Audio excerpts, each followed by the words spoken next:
everybody. It's time for another Rage Select podcast right here in Rage Select country, in the city of Rage Select, in the country of Rage Select, on planet Rage Select. Welcome.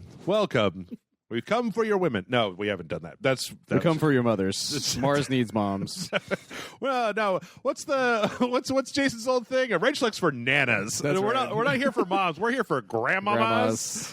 Rage Select needs grandmamas. It's true. It's true. We need a lot more.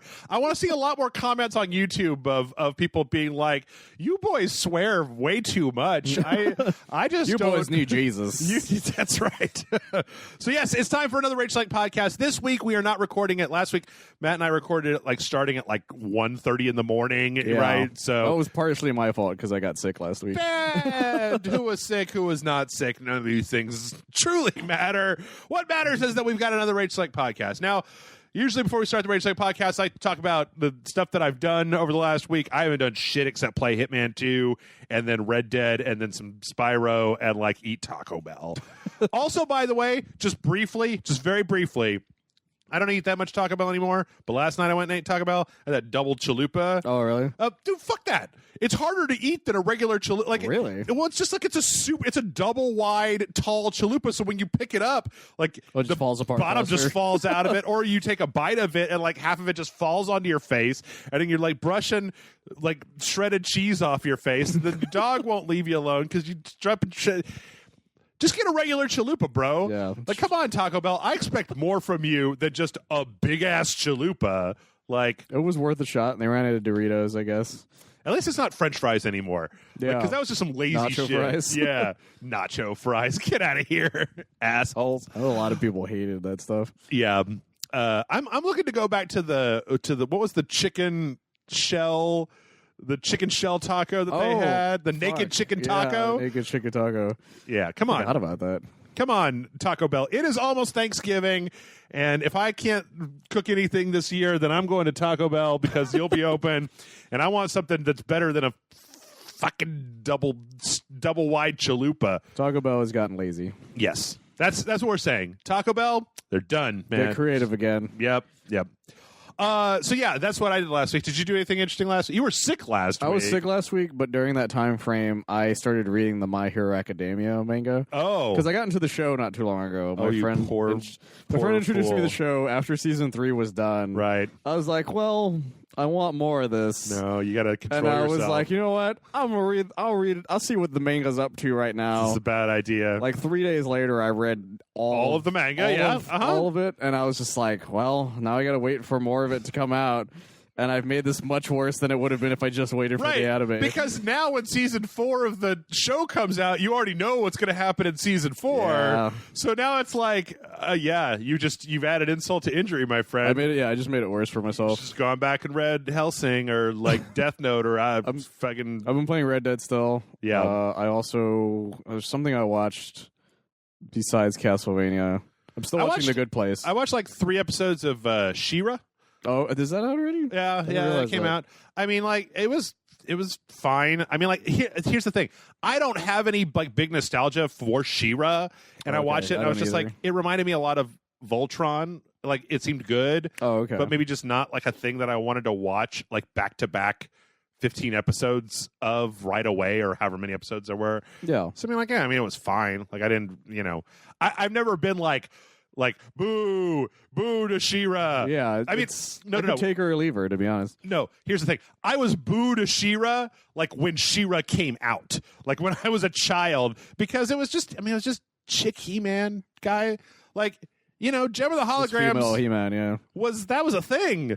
She had holograms, and she had the punk rock, the Misfits they were always after her, and fucking synergies, turning them into... I watched Gem and the Holograms, man. I don't think I ever actually fully watched Gem and the Holograms. But, I mean, She-Ra, I don't know. I mean, they had their Orko, they had their... instead of Battle Cat, she had the Pegasus. Instead of Orko, there was the old lady with the things on her. She had, the little flying motherfucker with the big ears. That thing, yeah, I mean, and so I watch this, and I'm just I don't know. It's fine. It's just not. I'm not really all that interested in it. So, it's one of those properties, though, when you reboot that, you can't really be mad at being rebooted because no one really cared enough about it. for it to be rebooted or not. I mean, I think I that don't know. some people really care, but I have to remind myself constantly that, like, I've swimming. I don't know.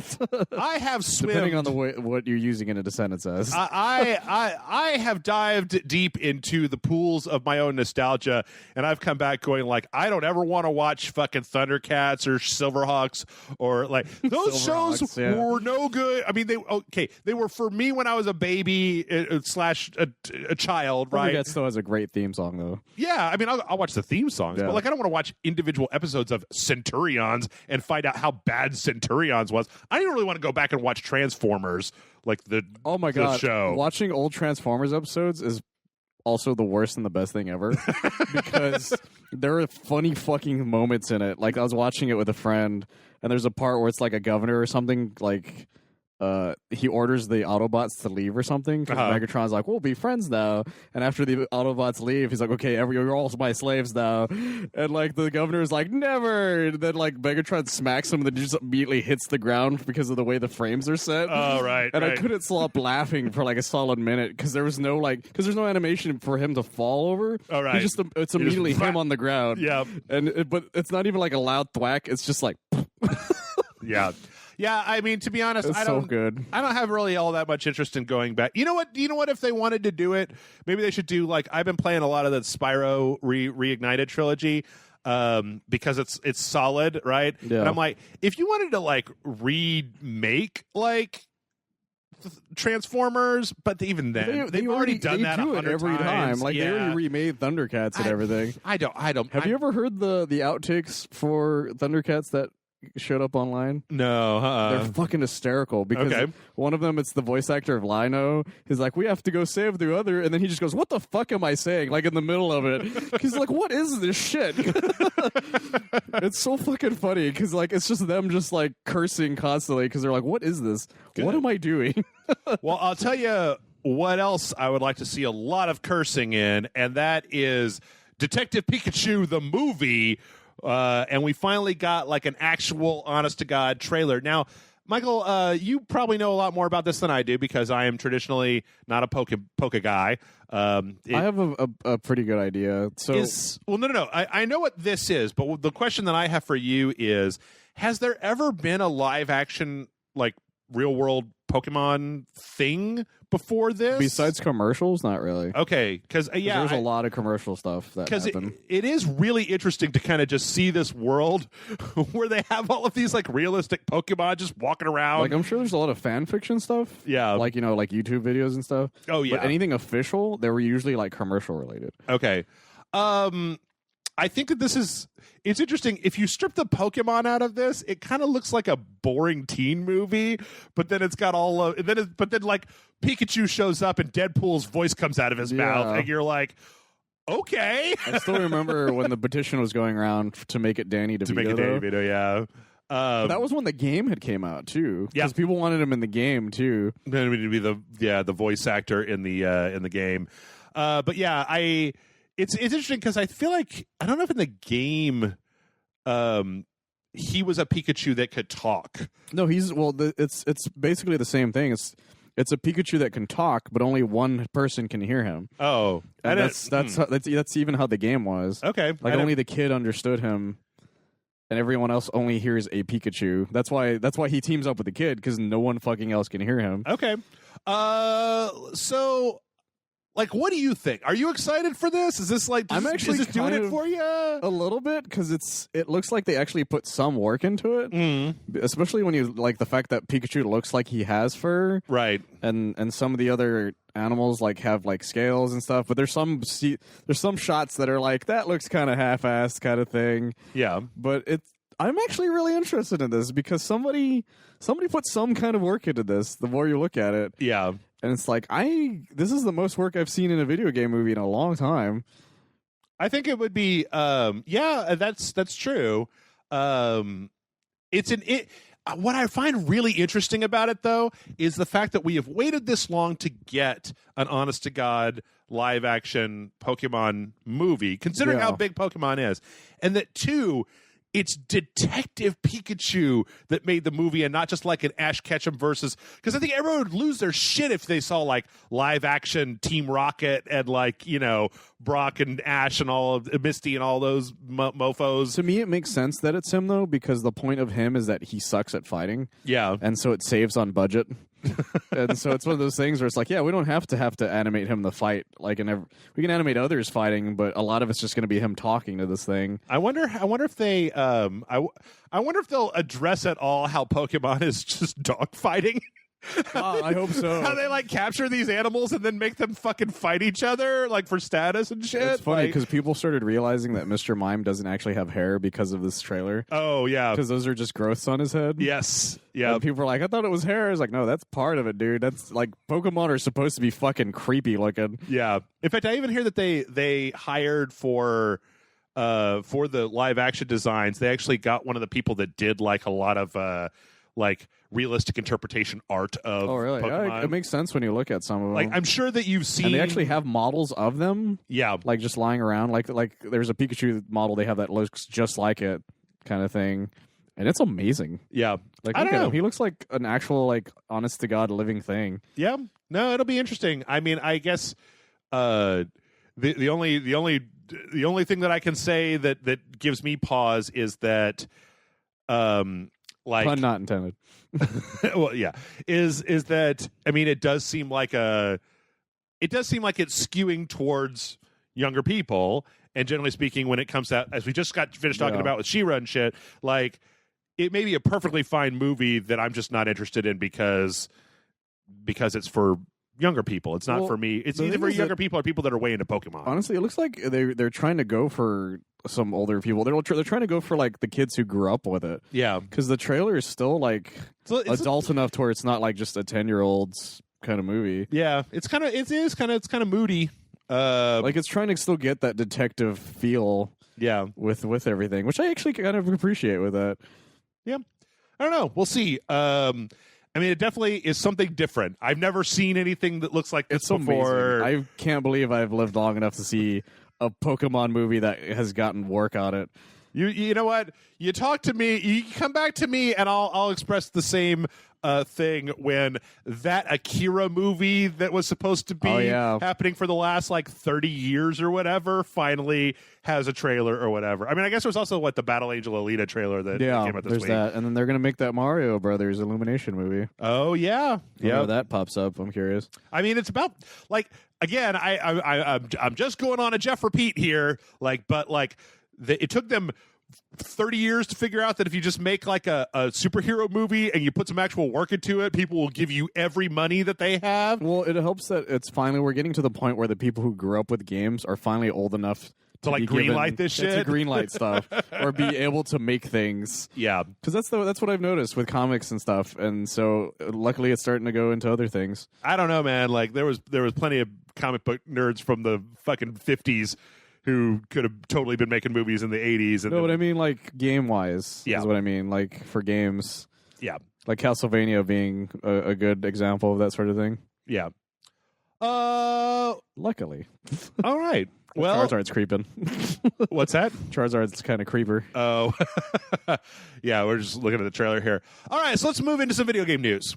We've got a real hodgepodge this week. First news story is a real interesting one, and I don't know if you saw it because it just dropped, I believe, today.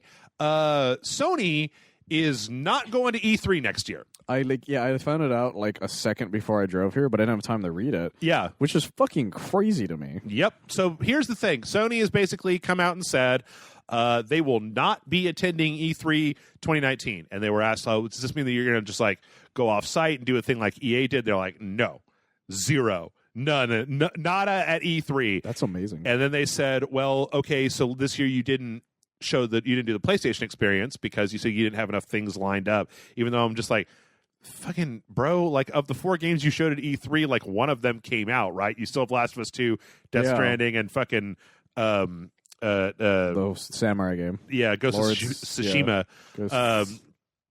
If not other stuff, like but so the question was asked then, well, does that mean that you're going to have like more PlayStation experience events? And they were like, probably not.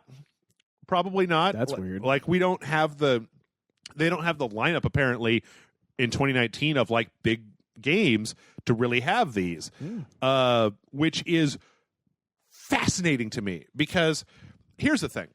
Like, people forget E3 originally was a trade show. Yeah. It was where like investors would go to look at stuff and make. It wasn't a big deal. Right. It is. Well, it was a big deal, but it was No, again, like it was to the general public. Yeah, it was a trade. Like, it was a trade show. It's the same thing like when there's like a convention for like engineers or something kind of thing. It wasn't really a big deal for anybody. Yeah.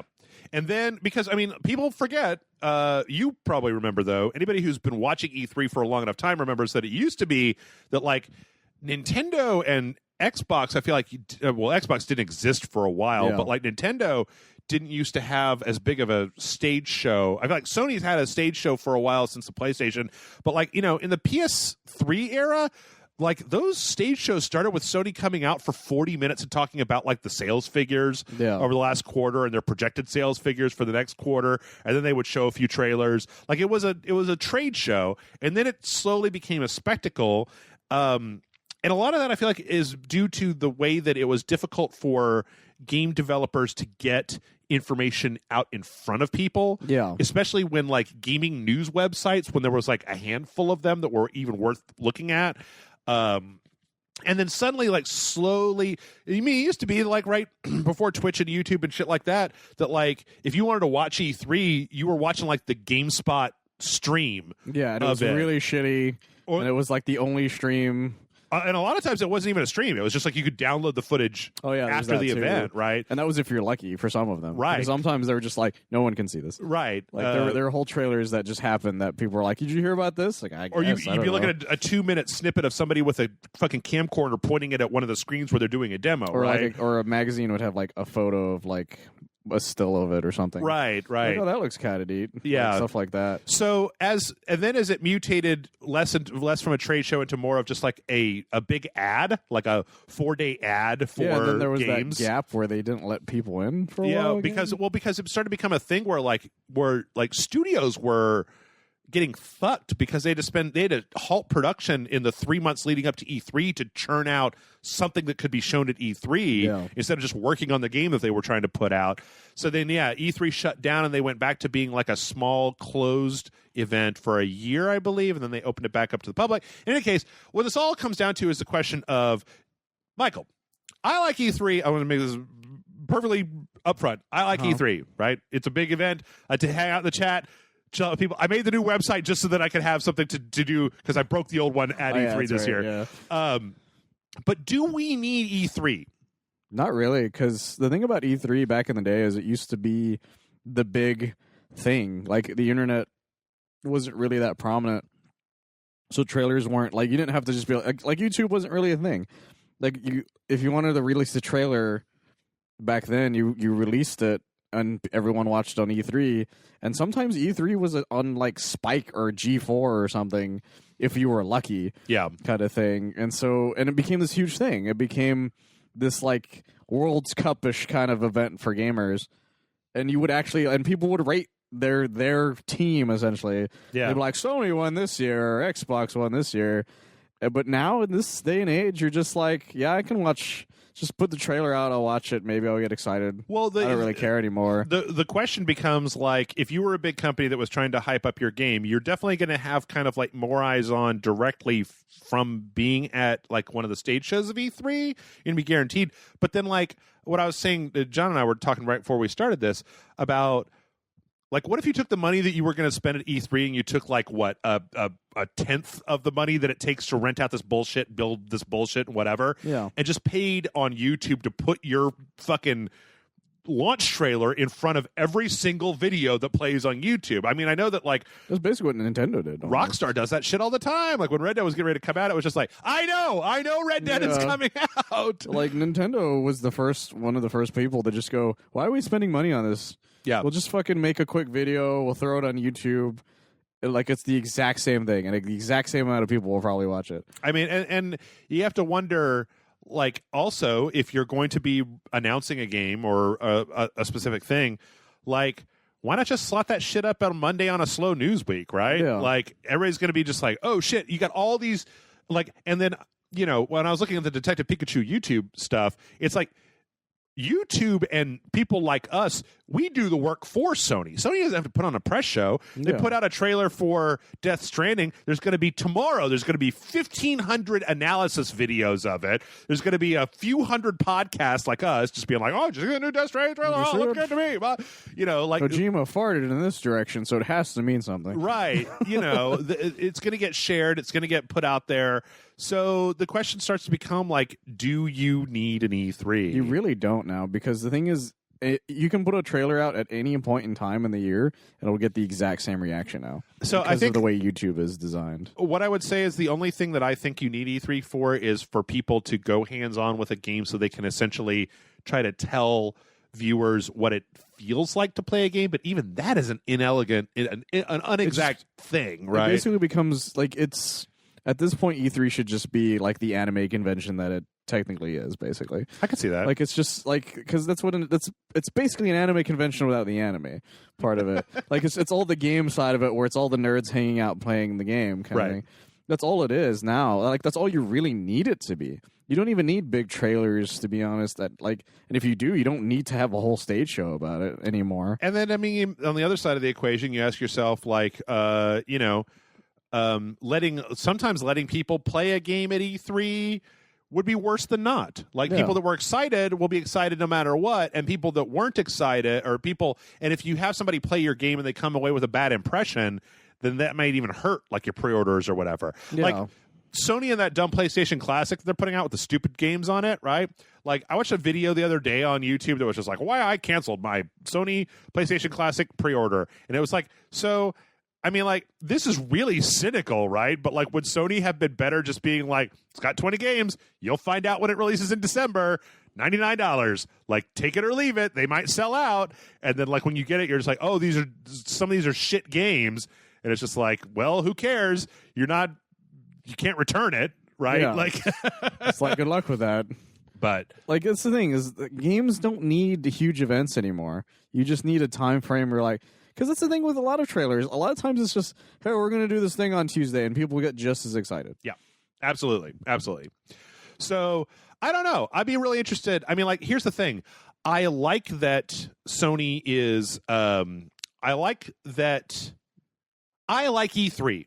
Like, it's a big old spectacle. It's a big great, fun thing but at the same time, it's not needed. Right. But from a company perspective, I'm like, if you guys can take that money and put it into more development for your games, more development for something else, like, I kind of would rather have you put the money in the games than in the the marketing budget for this big stage show. Yeah, exactly. However, there is another reason that this might not be happening, that we might be seeing Sony come back at E3 2020.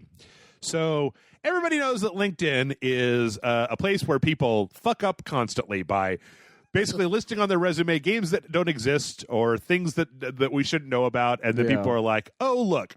Well, this week, one of the, let's see, this is a character model lead from Square Enix, Tomohiro Tokuro, who basically listed Final Fantasy 15, blah, blah, blah, blah, blah, blah, Final Fantasy 15 Windows Edition, Final Fantasy 15, new mobile title for China, and new AAA title for PS5.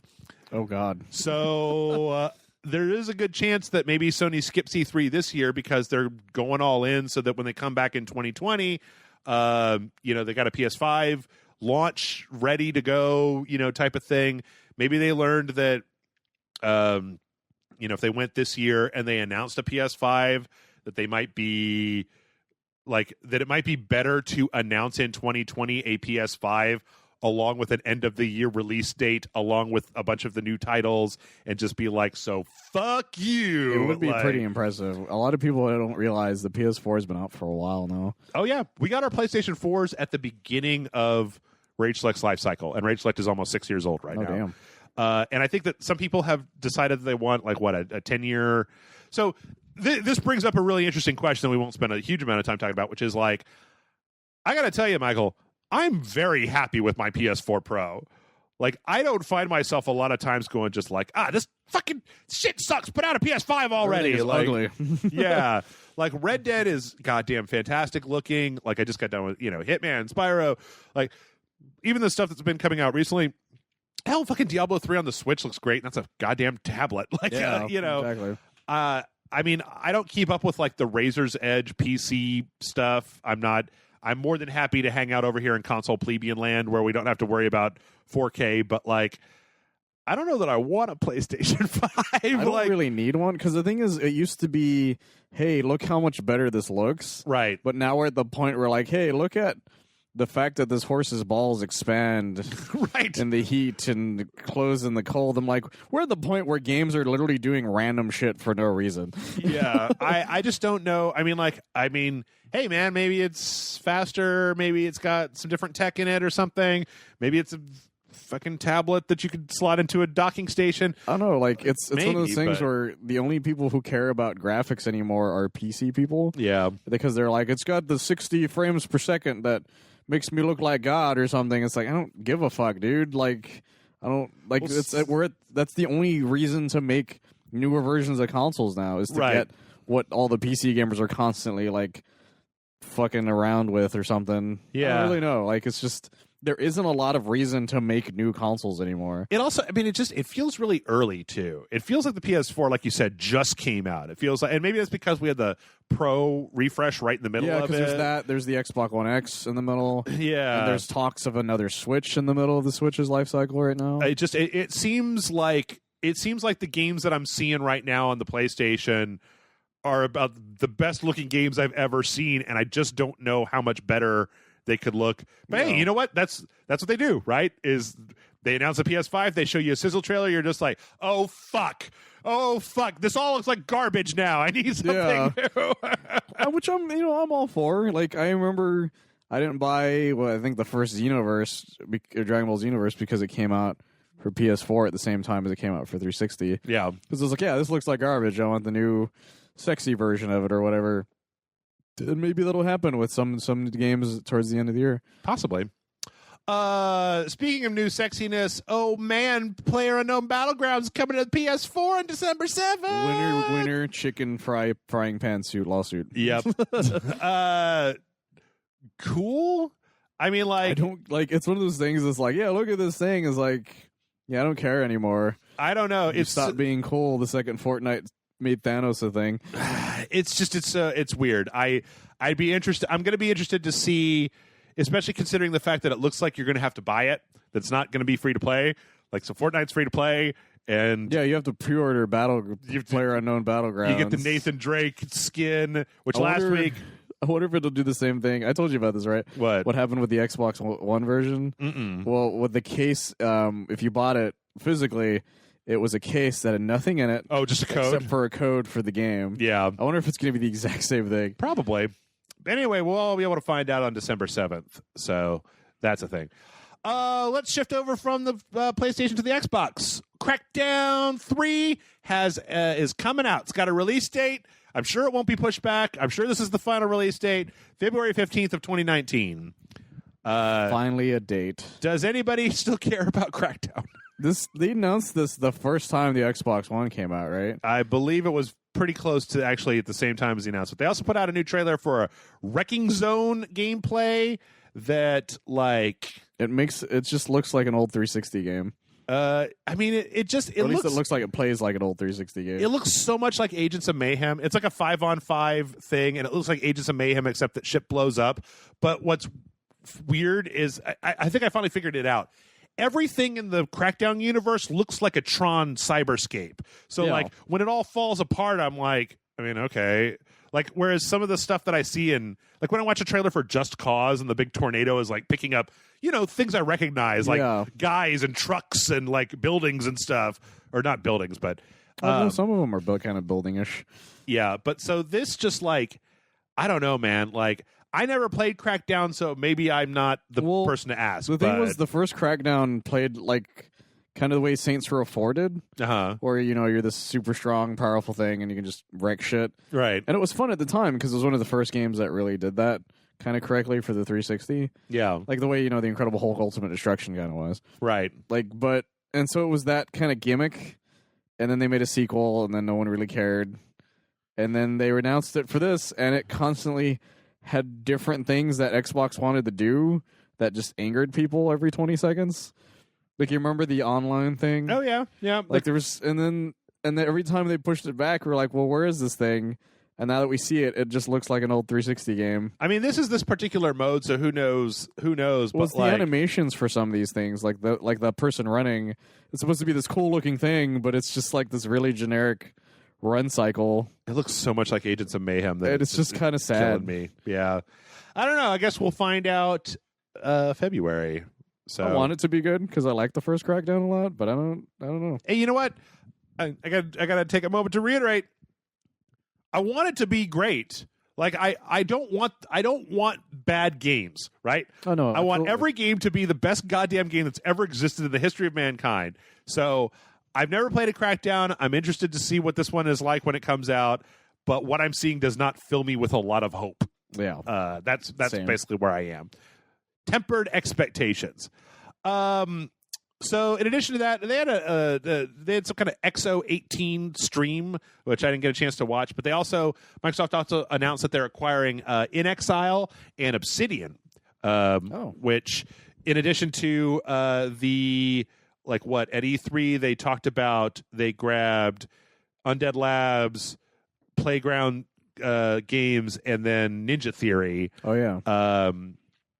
And so this is the last. In Exile recently did Bard's Tale 4, and they were working on Wasteland 3, and Obsidian released Pillars of Eternity: Deadfire.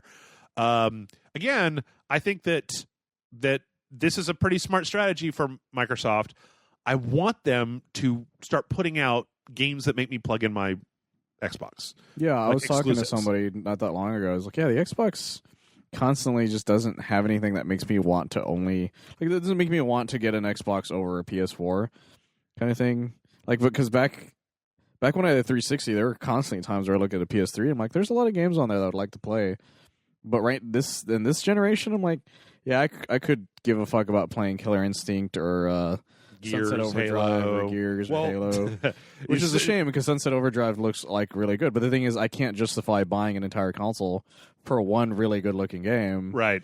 Whereas like with my PS4 sells mostly everything else they have too. Yeah. So it's like, I don't really care. Yeah. So I don't know. Hopefully, maybe at the E3 2019 where Sony isn't, maybe Microsoft is just going to come out and be like, our conference is fucking 3 hours long and we don't even give a shit. Yeah, maybe they will. They'll have extra time. 8 new games that are coming exclusively to our console, and go fuck yourself. We win E3 by default. Maybe that's where they're at this point. Maybe. In further Xbox news, apparently on the Xbox One X, you're now going to be able to have keyboard and mouse support. Specifically for the PC gamers, Fortnite and Warframe. Well, I feel like they kind of have been, right? I saw this whole thread under some YouTube video of people arguing about how like 4K for Red Dead on the PlayStation Pro is not real 4K and that it looks better on the Xbox One X, and I don't know. But yep, if you're interested in basically owning everybody with a controller, I don't know, people with controllers are now way better than mouse and keyboard players, or if there's even a difference between the two. But I've heard a lot of people say one way or the other for it. So, but basically, you can start with Fortnite and Warframe, and then later on, you're going to get like Bomber Crew, Vermintide, Daisy, Warface, stuff like that. So, good for them. Yep. And then let's see. I think this is the last of our Microsoft news. Is Sea of Thieves is getting an arena mode in early 2019, which is like a multiplayer, like a dedicated like adversarial multiplayer mode where people can get up in their ships and shoot at each other. Like a Water Thunderdome. Exactly. I still don't exactly understand Sea of Thieves. But it's hey, for people to hang out and yell about scurvy. They keep doing updates. They keep putting out content for it. So something must be going on there. They seem to be trying to do the route that a lot of places are starting to do, which is hey, it turns out if you just keep making content for a game, people will stay. Yeah. Yep. All right. Well, from Xbox and Microsoft, let's move over to Nintendo. This week on Kotaku, Reggie did some interviewing, and right. Okay. So you know the NES Classic? Yeah. You know the SNES Classic? Yes. You know the game, the N64 Classic? No. Yes, that is true. And you never will because they're not making one. So we're gonna get the GameCube Classic, is what you're saying? No, sir. Here's the quote. Quote, "We were clear when we did the first two classic series that for us, these were limited time opportunities that were a way for us as a business to bridge the conclusion of the Wii U as a hardware system to the launch of the Nintendo Switch. That was the very strategic reason that we launched the NES Classic console." So basically just to make some cash in between the sunset of the Wii U and the launch of the Switch is the reason that they put out the NES Classic, and then I guess they had the SNES Classic kind of sitting behind it. No plans currently to do an N64 Classic. That's what they want you to think. That's true. You know, it's funny though because I feel like the N64 Classic might be a harder sell. It's a much harder sell because a lot of 64 games are garbage. Well, and its controller is garbage. Yeah. Hey, you said it. I didn't. I don't really like. I don't the have controller. nostalgia for the N64. I didn't have one as a kid. Yeah, neither did I. So I have no nostalgia towards it whatsoever. I didn't have one either.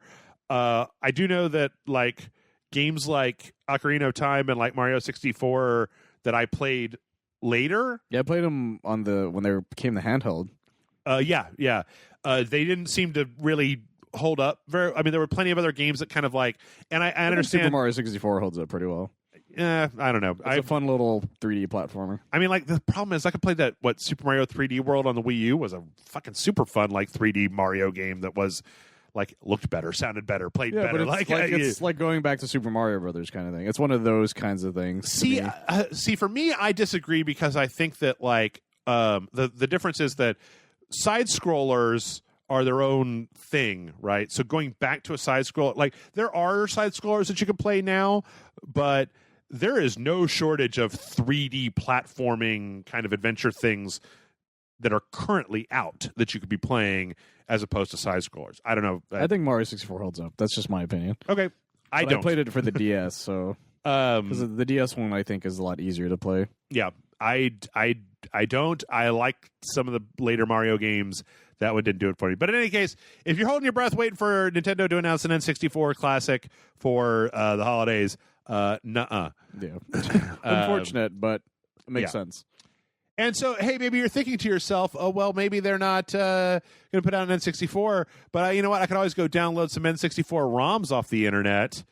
Well, that may be a little bit harder than you thought because this week Nintendo also ordered a couple in Arizona, Jacob and Christian Matthias, who owned LoveRoms.com and LoveRetro.co to pay $12 million in damages. That's what happened to them. Yep, for running ROM sites. And when you go to their... That sucks. This is obviously court mandated. When you go to either one of their sites, it now just says, apology to Nintendo. Jesus. I want to read this. Our website, loveroms.com, loveretro.co, previously offered and performed unauthorized copies of Nintendo games in violation of Nintendo's copyrights and trademarks. Loveroms.com/loveretro.co acknowledges that it caused harm to Nintendo, its partners, and customers by offering infringing copies of Nintendo games and has agreed to cease all such activities. To access legitimate Nintendo games online, please visit www.nintendo.com for more information about the Nintendo Game Store. My God. Yeah. So, fucking, like, we went into this last week with Nintendo's quote fingers, big fat sarcastic quote fingers trailer for Mighty Bomb Jack, Metroid, and whatever the third one was, Twinbee. It was like Dodgeball, wasn't it? No, it was those three were the ones for this month. Coming to the library on the Switch. Like, Jesus fucking Christ, Nintendo. Like, could you please just give us the opportunity? I will give you fucking money, but don't, like, the way that they clench their greedy little sweaty fists. The problem is a lot of these ROMs that people still download, they're all licensed games that you couldn't remake anyways. Yeah. I hate... I have a code, Like, Michael. I want to play Uncle Fester's game or whatever. Oh, Fester's Quest? I'll play Uncle Fester's Quest. I want to play Fester's Quest. I'll play Fester's Quest. You're never going to re-release Fester's Quest on the Nintendo Switch. I have my own code, and my code is that if I can buy something for a reasonable amount of money, I will do so. But if not, like, you could kind of eat dicks. Like, if the only way for me to get access to fucking Twinbee is to buy a Switch and then pay $30 for your yearly blah, blah, blah, blah. And it's not even like the library on there is very good. And it's not like they're adding stuff. They want to just like trickle out the ROMs a few at a time every month. And it's just like, what? Fuck you. Like, we live in a world where I should be able to just go play the game that I want to play that's fucking 30 years old, right? Like, they're not even that big is the other thing. Yeah. Like, these ROMs barely hold up anything. And not only that, they're still floppy disk size. Not only that, but like, I mean, like, those two websites weren't the only place to get ROMs. Trust me, I know. Like, I'm sure Cool ROMs is still a thing. Yeah, probably. Like, I don't know. I feel like Nintendo has been holding these libraries that were very, very good games from a long time ago hostage for years. Yep. And that they want to be able to make you pay as many times as possible to play Metroid. Like, even though Metroid should be fucking free. Like, you got your money for Metroid, Nintendo. Like, you do not deserve to just keep putting out Metroid over and over. My issue is that again. they don't even make new versions of some of these games. Yeah. And that's my issue with it. Yeah, I don't know. So I'm not really super happy with that. It's frustrating. I am kind of happy that they're going to have a pretty good Black Friday deal, though. Just so that I'm not totally fucking on Nintendo. Yeah. $2.99. You can get a Switch and Mario Kart 8. Download code for Mario Kart 8, which is pretty good considering the Switch is $300. You basically just get free Mario Kart 8. Yeah. And it's a good Mario Kart.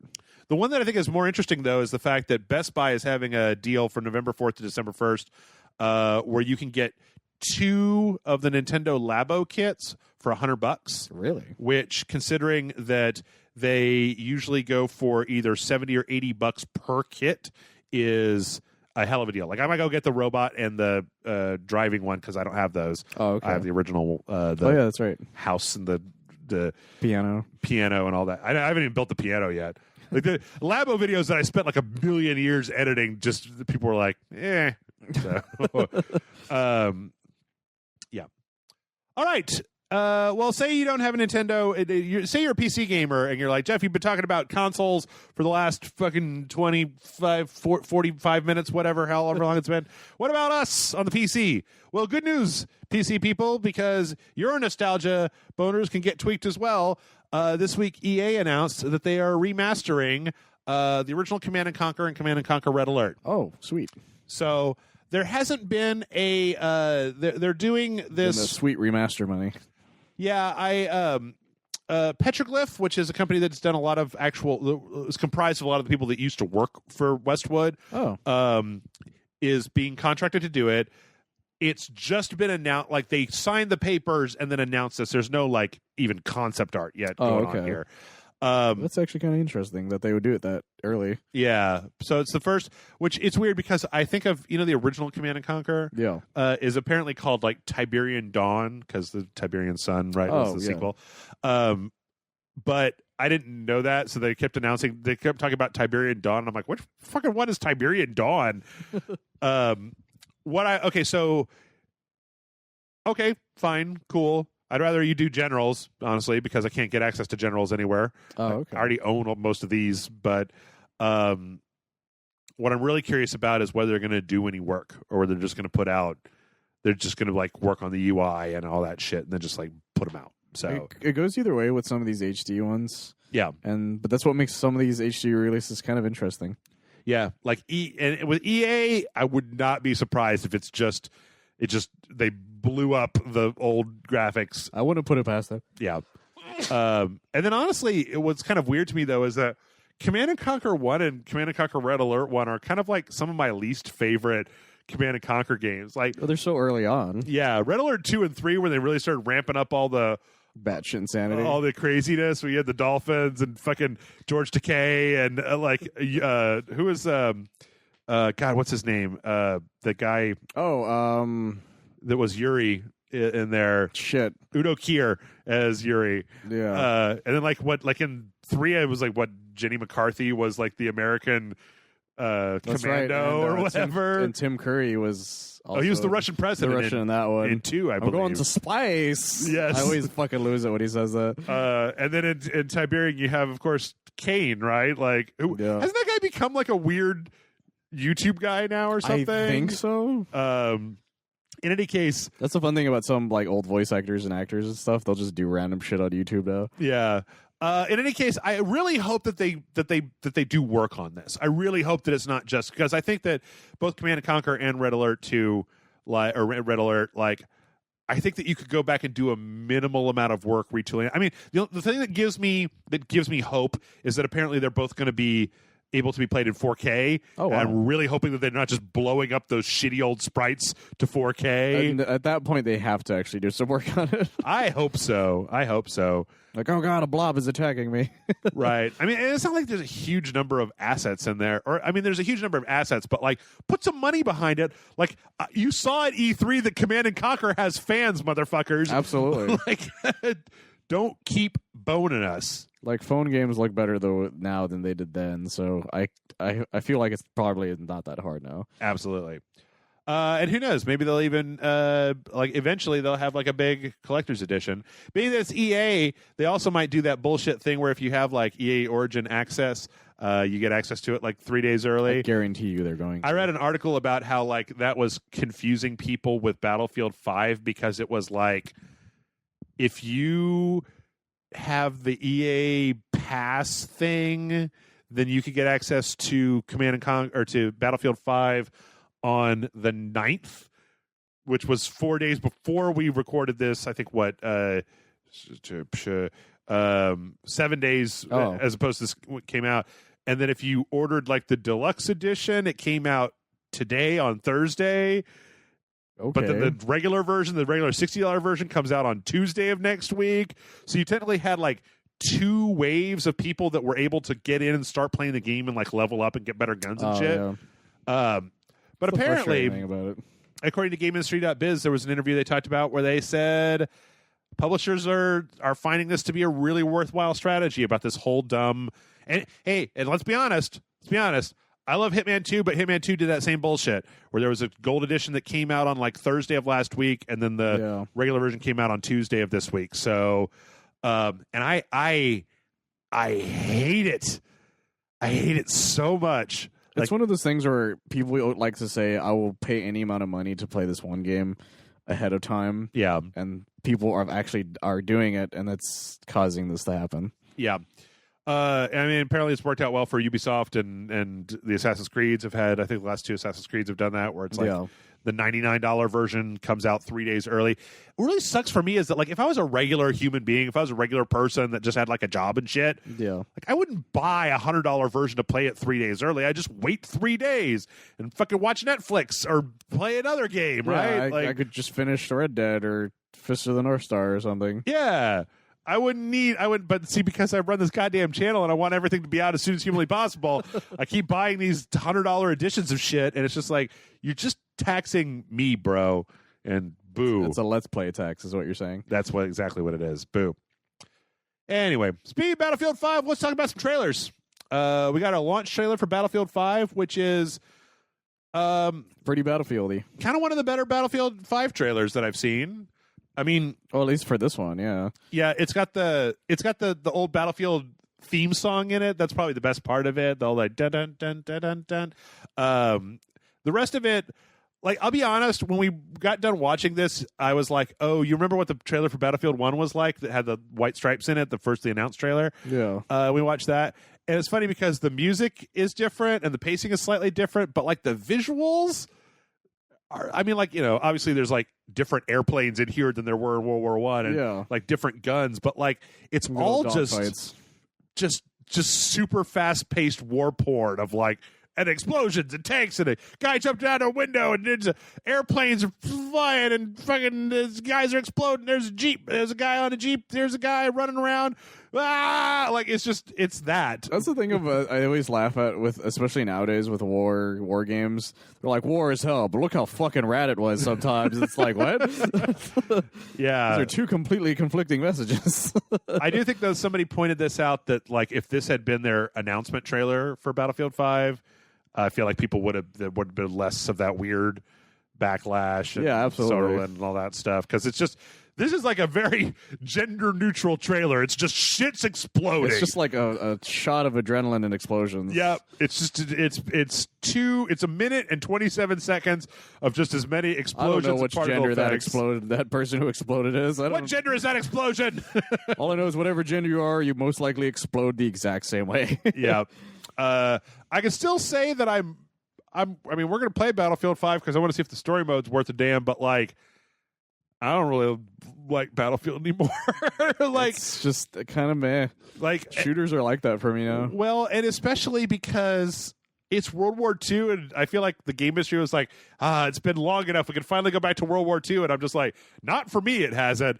You guys burned that bridge a long time ago, like in the early 2000s when it was like fucking Call of Duty and Medal of Honor and every 20 seconds there's another section. That was the thing about these games is it wasn't just the entire game was World War II. It was different sections of World War II. Yeah. Well, maybe you're tired of World War II, but you still want to blast people in the face. Fortnite has a new mode called Food Fight. Fortnite Food Fight. That's good. It's good right there. That's a good name. Yeah. Where two teams basically set up and defend these big food icons by building forts around them, and there's a big wall between them, and then the wall comes down, and then the two teams run in and shoot at each other until one of them destroys the other one's food icon. You can respawn. This looks great. Again, I got to be the most enthusiastic person about Fortnite who doesn't play Fortnite, Michael. That's the thing. Every time a new trailer comes out, I'm like, that looks like a lot of fun. But then you remember that you were not designed for that kind of fun. Yeah, I don't actually want to play Fortnite. But you know what? This is a limited time thing. It looks kind of cool. I'm probably never going to play it, but... I love the idea of Fortnite a lot. It's, to me, it's kind of like there's a lot of multiplayer games this falls under where it's like, I like the idea of Fortnite, but the people that are playing Fortnite are so fucking good at Fortnite. Like, if I could sign on and be put in the baby queue where it's like me and a bunch of old people that don't understand how games work, and we're just like, let's have a lot of fun. I want to be put into the I have a 40-hour work job. Right. Like, or week job, like minimum. That's what I loved about the first Star Wars Battlefront is that once everybody was like, this is just Battlefield for babies. Oh, yeah. Fuck off, you noobs. And then they all left, and it was just like, yay, we can all have Battlefields fun. for noobs. And it was great. Yeah, it was just like, I'm just going to have some fun, and I don't get killed every 45 seconds. Man, I love that. Actually, really, like, as much shit as we gave Star Wars Battlefront 1 for the PS4, it was fun as shit. I always was like, I like this game. Yeah, from the get-go, I'm like, this game's fun. That's what made the sequel so annoying. Yeah. I was like, wow, well, this is so much worse somehow. Yeah. The only thing that I feel, see, I still am not a fan of the prequels and their accoutrements. Yeah. So, like, I was just fine with, like, old school Star Wars. And then it was like, we're going to make a story. And I still, to this day, I feel like people got so wound up about the fucking loot boxes that nobody remembers. The story was horrible. It's so bad. It was so fucking terrible. And like bearded Han Solo comes out. People are like, well, if you read the comics, I'm like, I gotta read the comics. I was like, even then, it's like, well, he looks really fucking weird. Yeah. And then the fucking, they came out with the, what is it? It's like an epilogue chapter kind of thing. Kylo Ren, yeah. That makes it like make even less sense. And you're like, okay, this makes the story worse somehow. Just make a new fucking Dark Forces game already, please. And they made such a big deal. She's like, she's an Empire person, and she leaves the Empire like in the first 10 minutes. Let's like Mission 4. Like, it's like, dude, you didn't even let me be an Empire guy for very long. And Empire was like, yeah, like, she also wasn't very good at being on the Empire. She sucked as an Imperial. Because it was like the moment she was like, wait a minute. The Empire is mean to people. I'm leaving. I kill innocent people every maybe once or twice. This is worse. It's like, what? Yeah, what about all the rebels? What about all the people you murdered every 20 seconds? Anyway, enough about that. It's that moment in that skit where they're like, maybe we're the baddies. Oh, yeah. Are we the baddies? Yeah. Just remember always that there are more reasons that Star Wars Battlefront 2 sucks than loot boxes. Yeah. Speaking of other things that suck without loot boxes, Kingdom Hearts 3. No, I'm just kidding. We got It's convoluted as fuck. I'm not going to tell you this right now, fans. Winnie the Pooh trailer for Kingdom Hearts 3. I'm sure that this trailer means something to someone. I think it's gorgeous every time I see this game. Yep. It brings up those emotions I had when I played the first one, but I only beat the first one and none of the others. Yep. So I'm always confused watching them. I am not going to take another podcast lap on this game where I talk about how it doesn't make any sense. What I'm going to say is that there is no reason that you couldn't make a trailer that does make sense. Like, I feel like even the trailers for this game, like, there's a part where Sora's talking to this little thing. I think this is one of this little cat guy. I think he's from the phone game, from the mobile phone game. Actually. And I'm like, that's too deep a cut for a trailer. Like, I don't know. And maybe it'd be different. This game was announced on when the PS3 came out, by the way. Maybe it would be different if like some of the trailers were for like those of us who haven't played all 80 Kingdom Hearts games.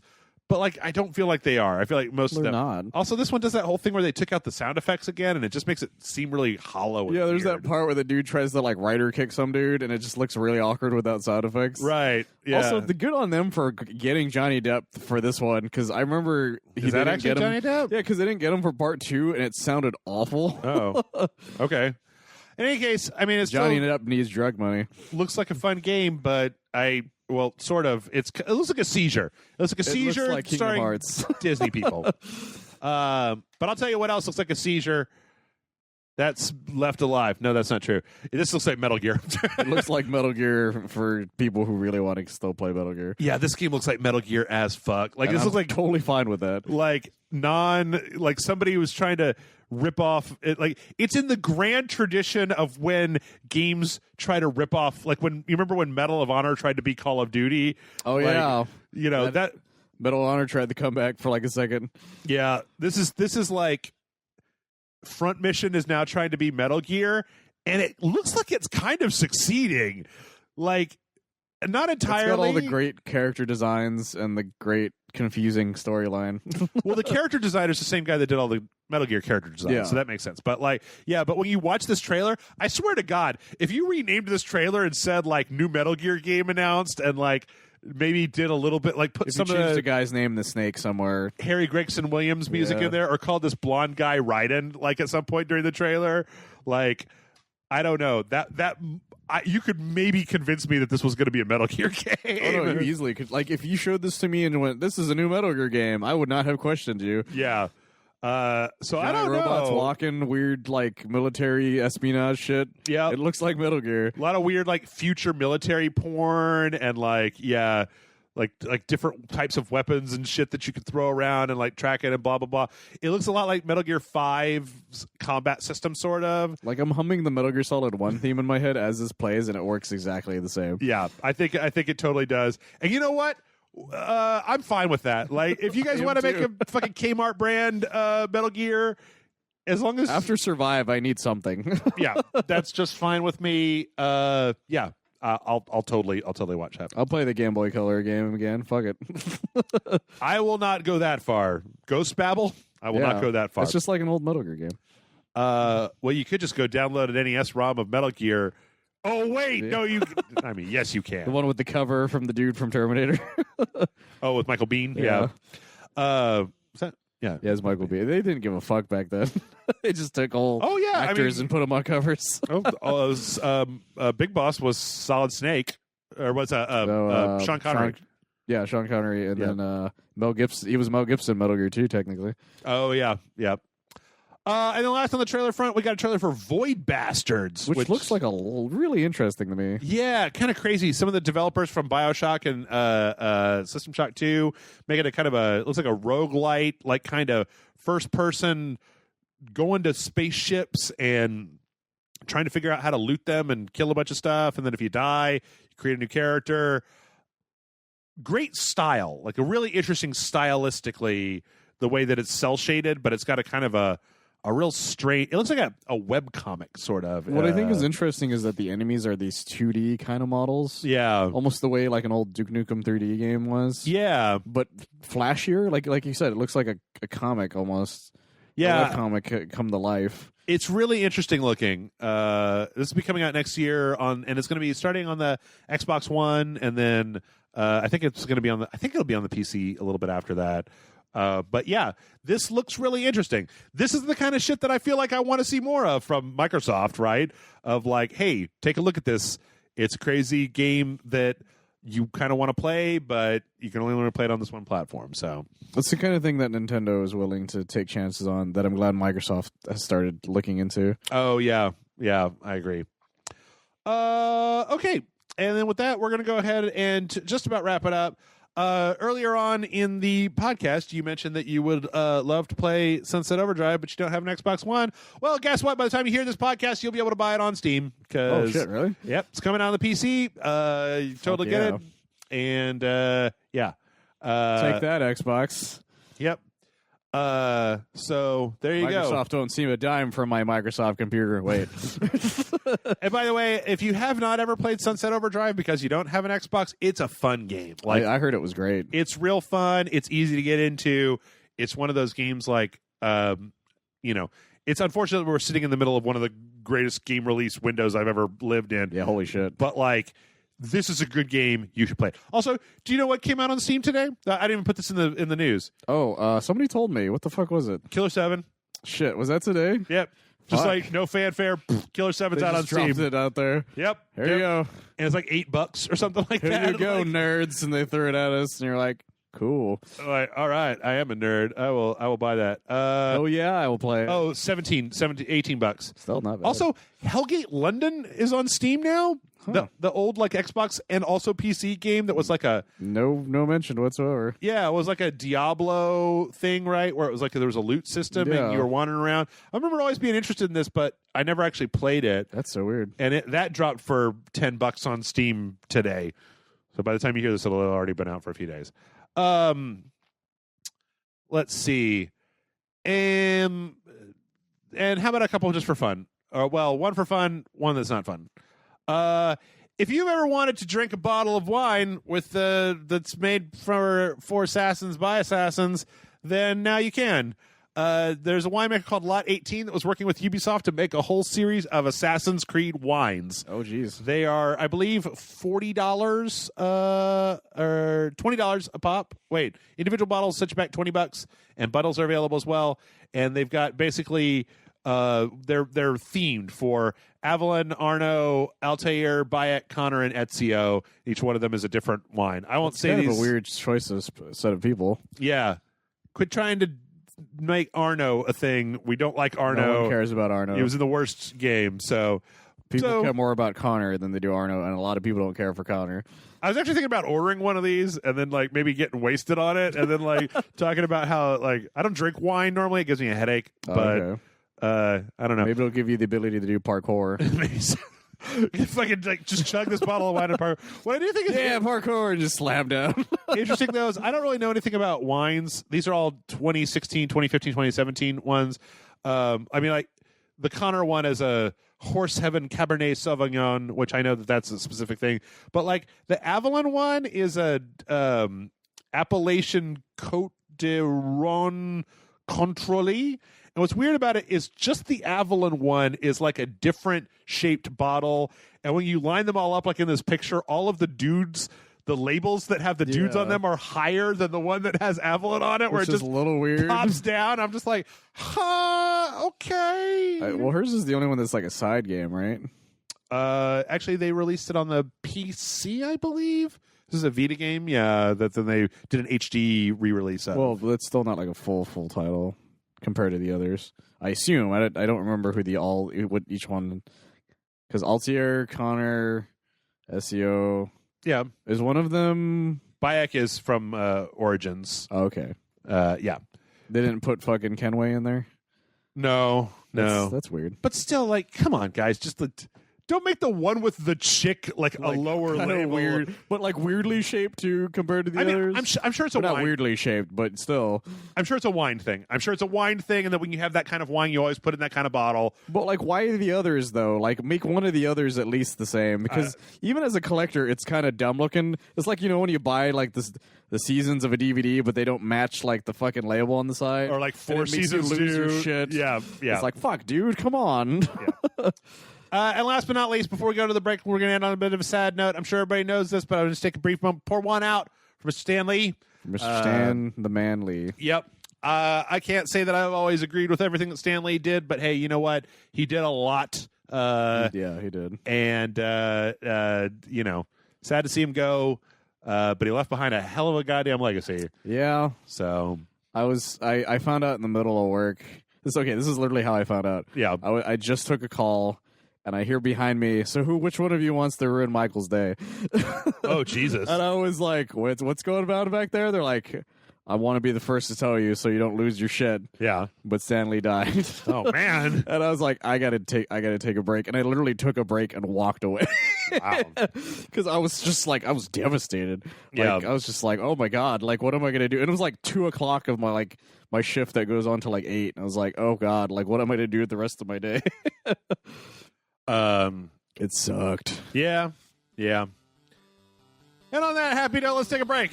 When we come back, we're going to answer some questions. We will have more fun, so don't think that we're going to end you all on a downer. We'll be right back, so stick around.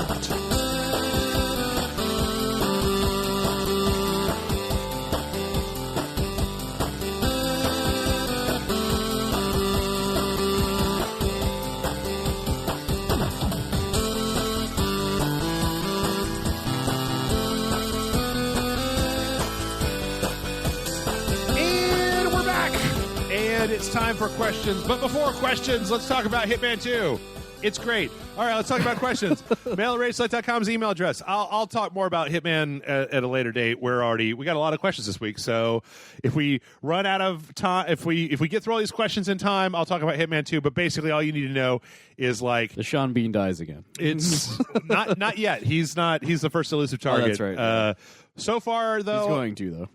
I played all the way through it. It was good. It was very, very good. I like all the levels. I don't know that the story is quite as tight as the Hitman 2016 story because they're starting to kind of go into like, where did 47 come from again? And it's like, okay. Also, they didn't animate any of the cutscenes. I don't understand why.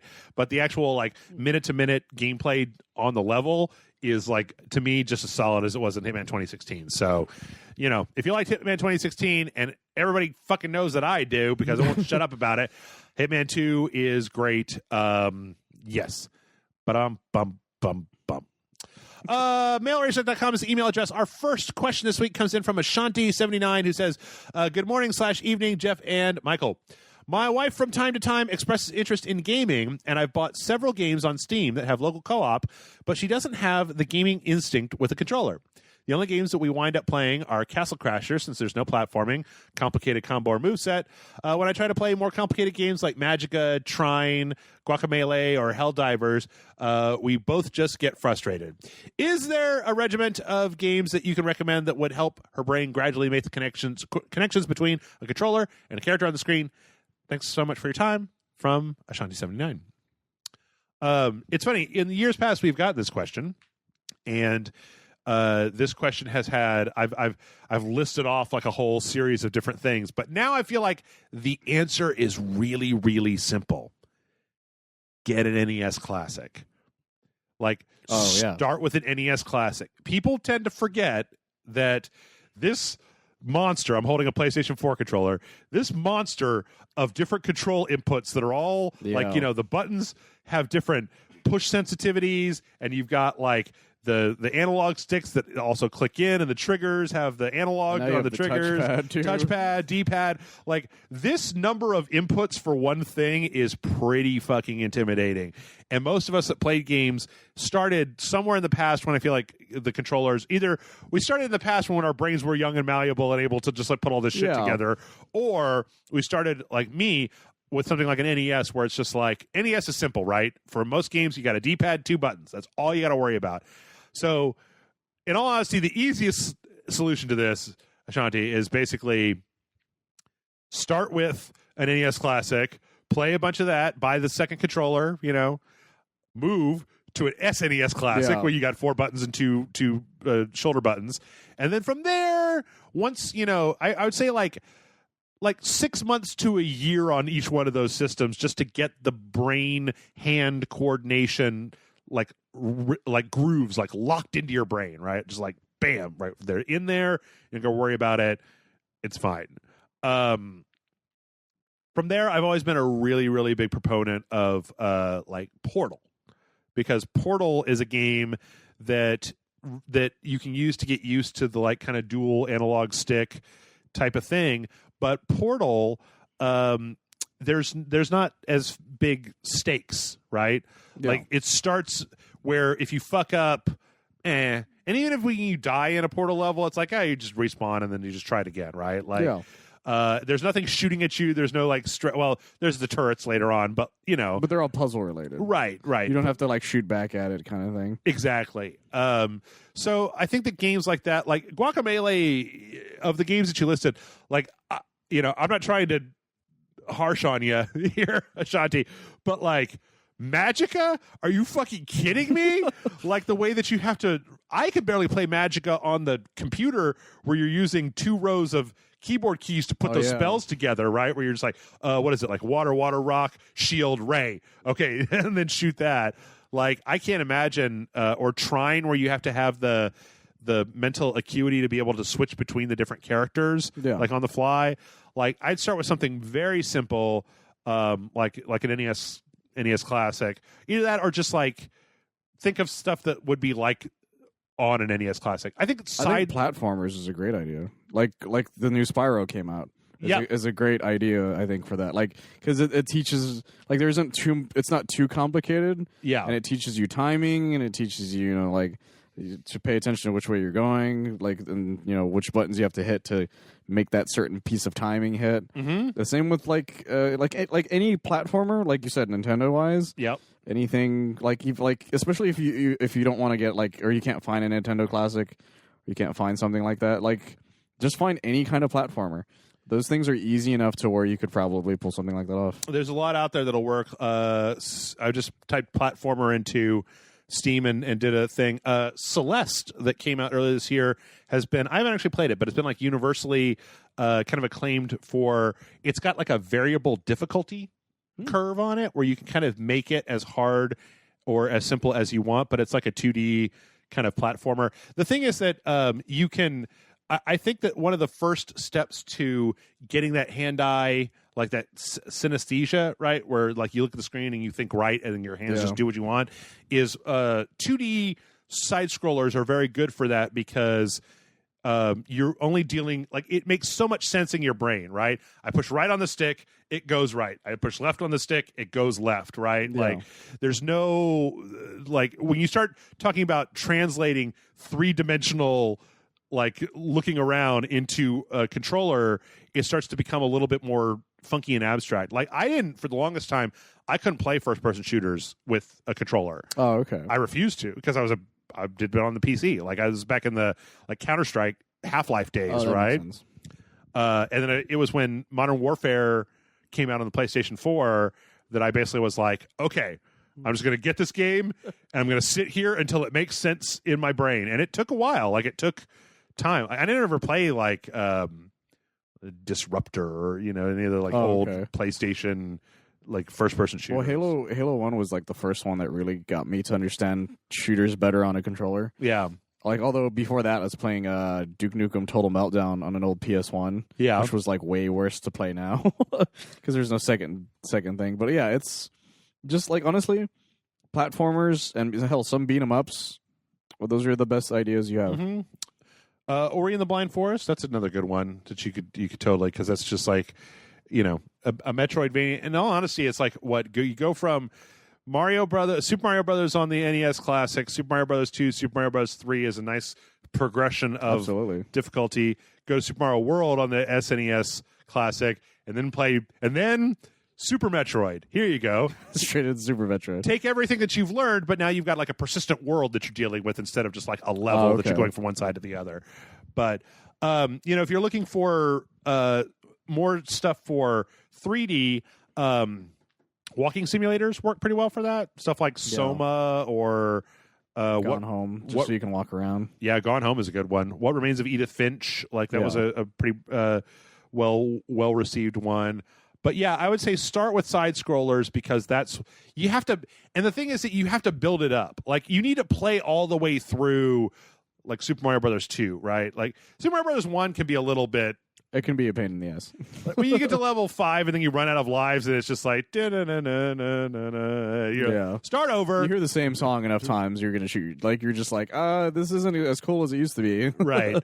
So I would say that really hammering in that starting with the side scroller thing. You know what's one that before we broke up, there was one game that my girlfriend really liked, and it was Night in the Woods because it didn't have stakes. It was just like walking around and talking to people. And it also was kind of a artsy, fun game, where you're walking around talking to people, some little mini games that you can do. So I'd say anything like that, anything with a side scroller. Flippin' Death that Amanda and I played might be an interesting one where it's like you're flipping between the world of the living and the world of the dead. You also might consider for 3D stuff, like Grim Fandango Remastered came out. Oh yeah. Anything that doesn't require like the major thing that you've put forth here, Ashanti, with these lists of games is that like Magica Trine, Guacamelee, Helldivers, they all require you to react very quickly to what's going on the screen, right? Like, so if you're not reacting quickly enough, then you're going to lose. Yeah. So you might think about things that are more cerebral, not necessarily because like, oh, those games for girls, but like, for somebody who's not experienced with using a controller, it might be a bad place to start. Oh, you know what would be really good? Diablo. Oh, yeah. Man, Diablo is so... Just came out for the Switch. Yeah, it's out for the Switch. I actually bought it, the Diablo 3 for the Switch. It's great. But on the consoles or on the PC, like Diablo 1 is a game that I feel like it's just clicking on stuff, right? Yeah. And then like you start adding, especially Diablo 3, the way that it has the progression where it's like you start by clicking on stuff and they're going to add one extra thing that you can do. You can do that for about 45 minutes and then it's like, here's another thing that you can do. And it's like, oh, okay, so now I'm adding in one more button. Like anything like that can also... the Marvel Ultimate Alliance games that they re-released. Yeah. That's a good example of that kind of game. Also, Ashanti, I don't know if this is something that is a deal breaker for you, but like I would recommend playing games that don't... I'd recommend finding a game that your girlfriend likes or your wife, sorry, not girlfriend, that your wife likes. Maybe both. I'm just kidding. And don't play them together. Or it's not right away. Or if you're going to be playing them together, like let her play and then you're going to watch. And don't backseat game too hard. Like if she asks, like, how do I get past this? Maybe like, but... Like, you gotta indoctrinate her faster. Well, it's so hard. Like when you're playing a game with somebody who knows how to play a game, right? Yeah. Because like, don't do fighting games. Like that will not end well for either one of you. No, don't do fighting games. I did that with one of my ex-girlfriends, and she's like, "You're going easy on me." I'm like, "Yeah, because if I do anything, I will destroy you within 10 seconds." So she dared me, and I destroyed her within 5 seconds. As it turns out, I would look for stuff that one doesn't require a lot of reflexes. Two, if it does, it's simpler. It's more of a side scroller. Three, try not to play stuff at the same time. I mean, it's just like, I don't know. I find it very difficult to hold back, like when I'm playing with another person if I know the game, right? Lego games. That's another thing you do. Oh, Lego games, yeah. All of the Lego games. Mm-hmm. All of them. Games that don't have like a lot of stakes to them. Yeah. Also, to be honest, I mean, like, I don't know. Couch co-op can be fun, but like it can also be very difficult. Like, because it depends on the way the game works. Yeah. Maybe like something like A Way Out, right? Where you have to, you kind of each have your own thing that you're doing. Like that might be kind of that fun. would be good. Yeah, that helps too. But yeah, I would together pull back from anything as complicated as Magica or Guacamelee, or because even Guacamelee has this whole like input fighting system where it's like if you push up in the attack button, then you do an uppercut. And if you press down, then you do a ground pound, and so you have to then learn how to like juggle enemies up and combo them and then push them up against the wall and stuff like that. Castle Crashers has some stuff like that, but it's just enough where you don't need them to get through the game. Right. So, yeah, give those a shot. Let us know how it goes. Let's see. Our next question comes in from Michael. Michael Not says, me, I swear. no, I know it's not. Says, hello, Jeff and Michael. I want to start off and say that this isn't hate mail. As after reviewing and really thinking about it, I also believe that Final Fantasy 15 is a bad game. But I still deem it a better game, all in capital letters, than 13 and had fun playing it. I think that the characters are better, yes, even Noctis, and I get to go in different directions. There's interesting side missions, more character action, gameplay, etc. My question is, what would you change to make the game not bad? For me, I would focus even more on the characters and also stop making the mistake of letting the guy who created Kingdom Hearts write the stories. That's good. Yeah, actually, that's a good answer. And if you're tired of talking about Final Fantasy 15, I would ask what else you might like to see in Final Fantasy 16 besides the aforementioned, besides the mentioned fun-loving characters like in 9 and 10. That's from your loyal fan, Michael. So I don't know. Have you and I talked about your feelings? Do you have any feelings about 15 Final Fantasy in general? I wasn't too big of a fan of it, but I didn't play enough of it to really say that it was the worst. Mm-hmm. But it was very like, I wish this was better. Yeah. Let me just briefly branch out because last time I basically said that I think that 13 is better than 15, and I feel like people would probably get a little like up in my biz about that. I don't know if anybody did because I know we had a conversation like that once before because I didn't like 13 at all. Now that I'm single, I have to stop reading comments because being by myself without any emotional support from another human being, I sometimes will get real wound up about YouTube stuff, which I shouldn't be getting. But I understand why people didn't like 13. I definitely understand why people didn't like 13. The thing is that I feel like I softened on 13 once I played 13.2 and 13.3 because I think 13.2 and 13.3 are like so much better than 13, but they all rely on the kind of some of them.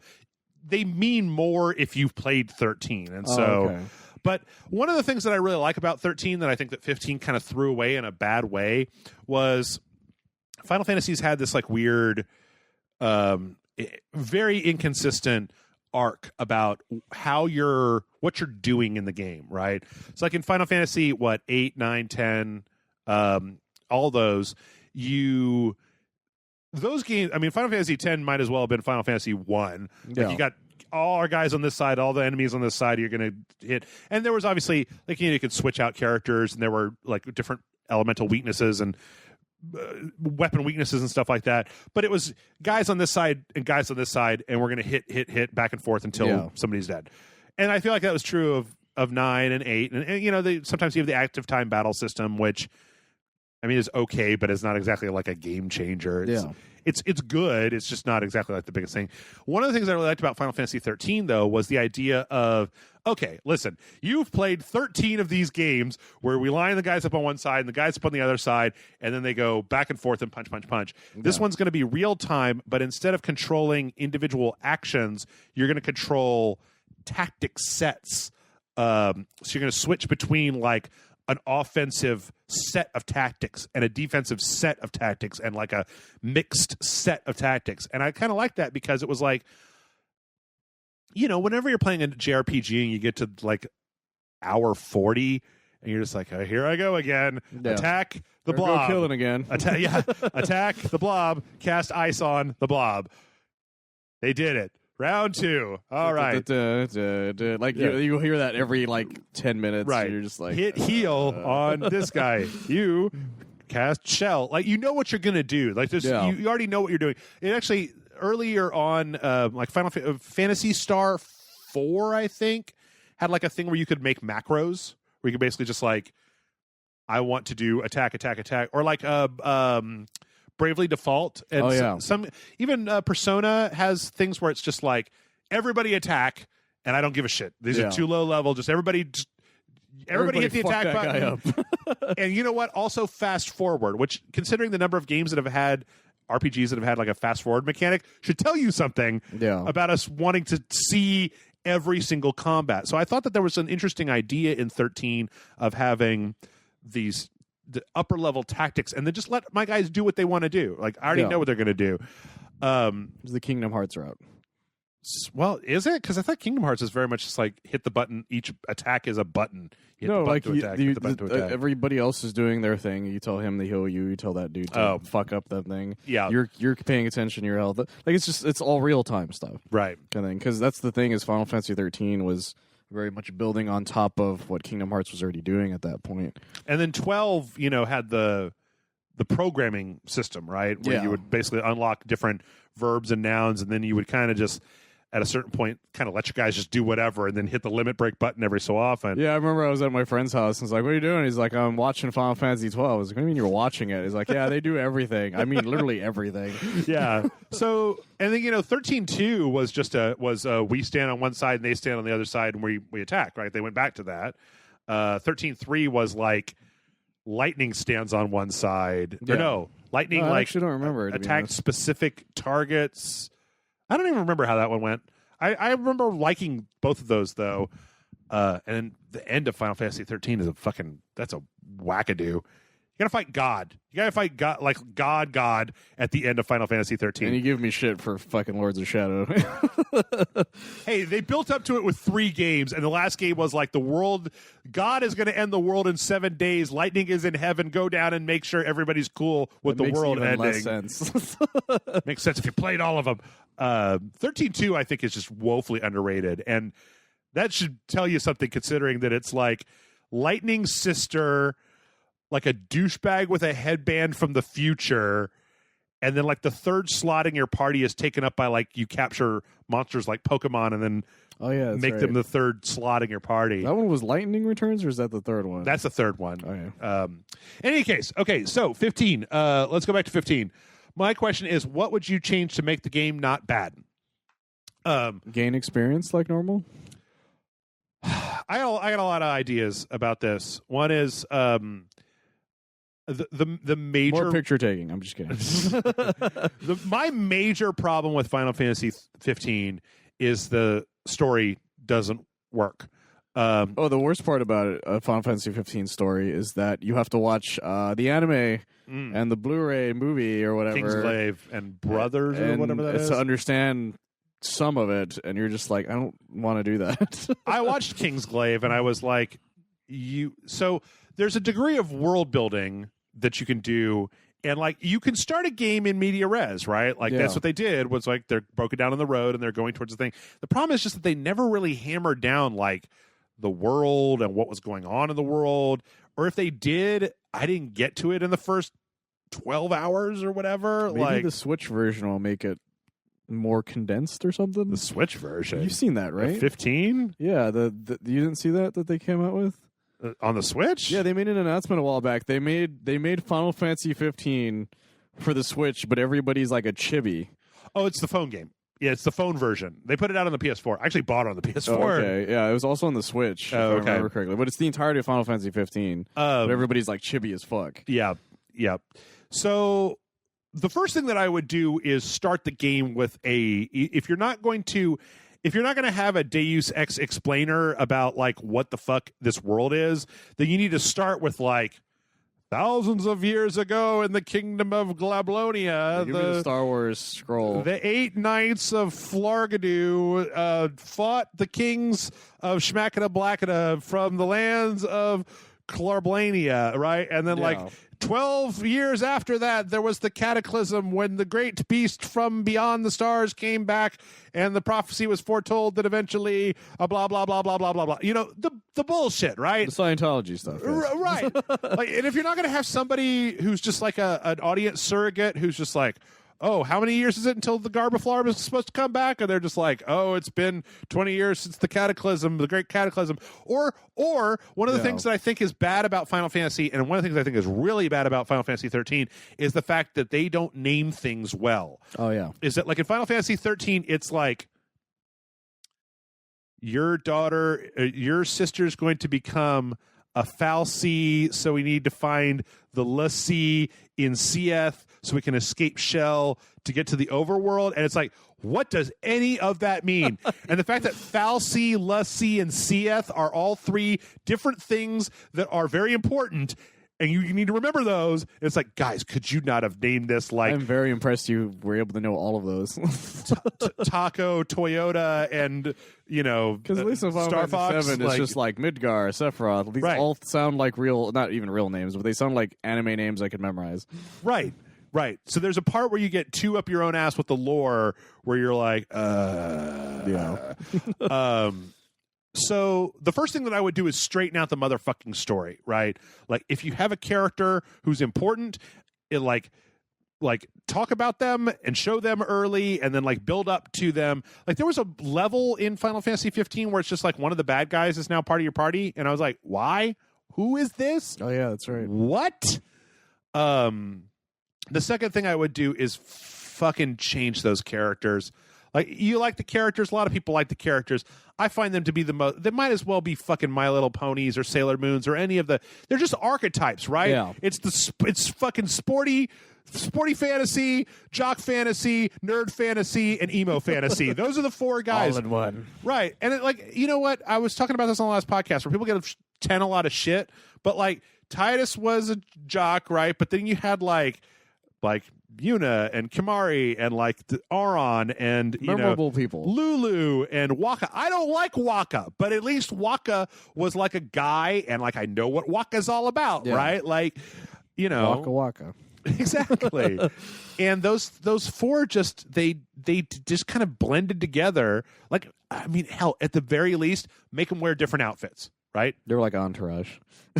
make the main guy wear the black outfit, but make the nerd guy wear a fucking lab coat and a yellow suit, and make the picture taking guy have like a bright red T-shirt with green pants. And That's then the thing is everyone in other Final Fantasy games looked very distinctly different from each other. Yes. So like it goes back to the original Final Fantasy. It's like, I know that dude's fighter, I know that dude's thief.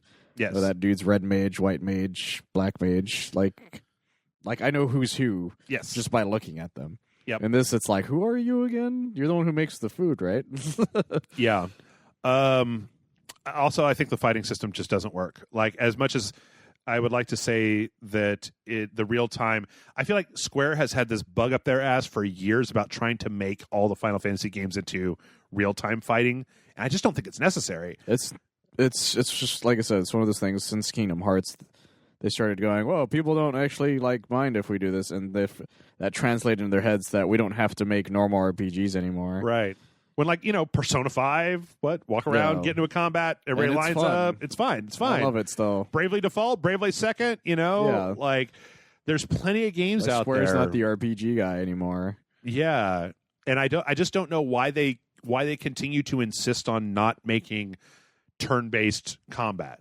Like, they could make a tactical game, like a tactics game. Yeah. Like Final Fantasy Tactics Advance, I love that game. That was great. And A2 and the original, like I love games like that.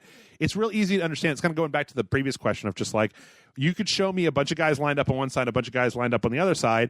And you know what? Persona was amazing to me the first time I played Persona 4 because it had such a wonderful bunch of systems that all worked well together. Yeah. Where it was like, you can kill these enemies by hitting them with their elemental weaknesses. However, you're trying to get as far as you can in one day into this dungeon, so using your MP to beat those regular guys might mean that you don't have it when you hit up against a mini boss, and that like your resources to be able to get that stuff back are extremely limited. And so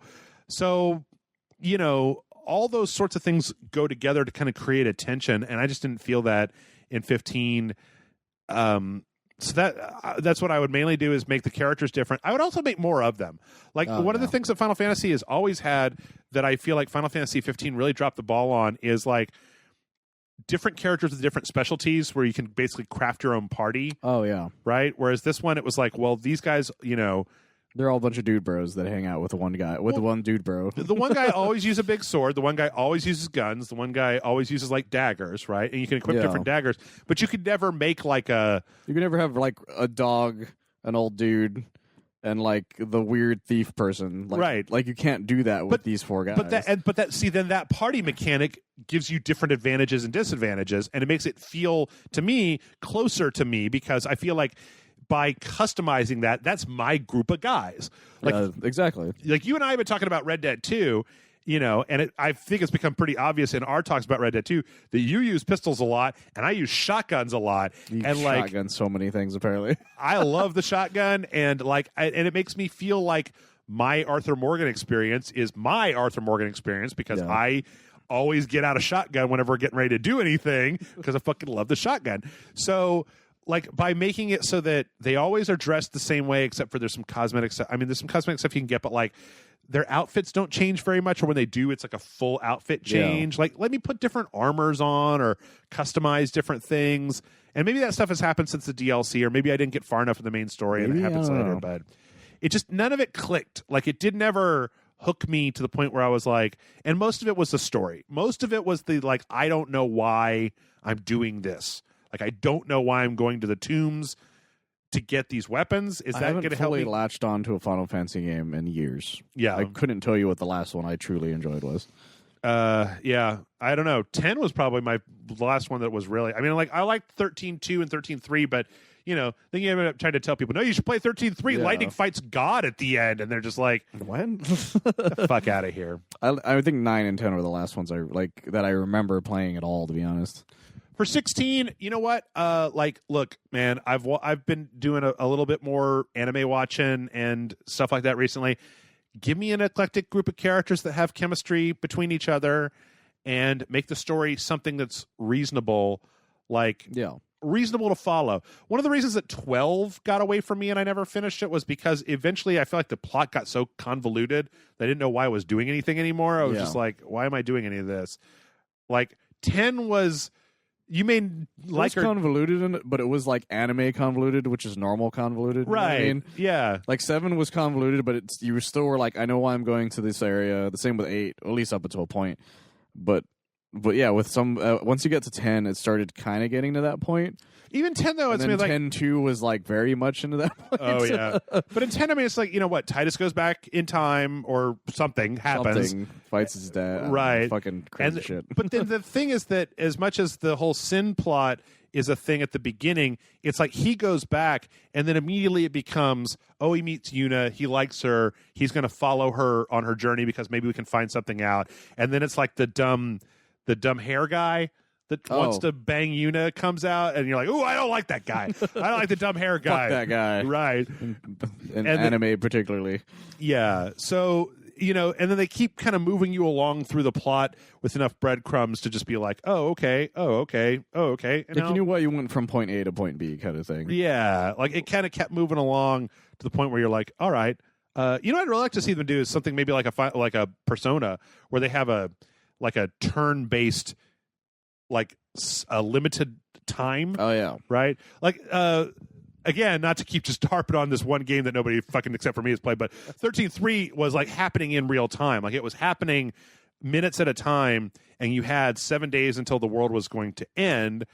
And so you had to try to get stuff done. And then like around day 3, you get a like stop time, rewind time mechanic that lets you jerk around with it. But like for the first part of the game, I was just like, oh boy, like it's 3 days in. I got 4 days till the world's over. Look at the time. I got to go murder. Right. I don't know what the fuck is going on. But yeah, I mean, and I also think that I would like Final Fantasy 16. I think I'd like to see Square ease the fuck up on the sci-fi elements a little bit. I just want them to go back to a normal Final Fantasy game for like a little bit. Well, what do you even consider a normal Final Fantasy game? Like something that's more like 10. Yeah. Like something that feels like it's a fantasy, but it's not too over the top enough to where I'm like, this is just stupid. I'd kind of like them to go back to a more grounded medieval world that was less like lasers and shit. You got Final Fantasy 7. That's great too. I would love that too. Like I would love also like a Final Fantasy 4 kind of story. Yeah. Like that would be great. That's my favorite of the Final Fantasies. I'm a 6 man myself. Okay, that's fine. You can be wrong. Some of that magic. Man, it's got the opera and shit. Like, I got a whale ship that can go to the moon. Yeah. Who's the bad guy in 4? I don't remember. It's been a while, to be honest. Is it Golbez? I think so. It's just been a while since I played 4, to be honest. Because man, I just really like Cecil's story, to be honest. Like Cecil's like whole arc is great. I got that, but that's the other problem that I feel like a lot of Final Fantasies have is who's the bad guy. Sephiroth is really the only person most people know the name of. Kefka! Yeah, that's fair. That's fair. Everybody knows Kefka, man. He's fucking like, what? And he got a little sprite going. Yeah. I mean, hey, Final Fantasy X, the bad guy is your dad turned into a monster. Or something. Or something. Yeah. Yeah, I don't. No, that was what it was. If I remember correctly, it was. But I don't remember if he was the final boss. Yeah, he was. Was he? Yeah, he was. Jekt was the final boss. Yeah. Daniel writes in and says, hello, Jeff and Michael. Are there any interests, parts of your personality, etc., that you weren't comfortable talking about in public, even with friends for a long time, but now feel comfortable talking about it?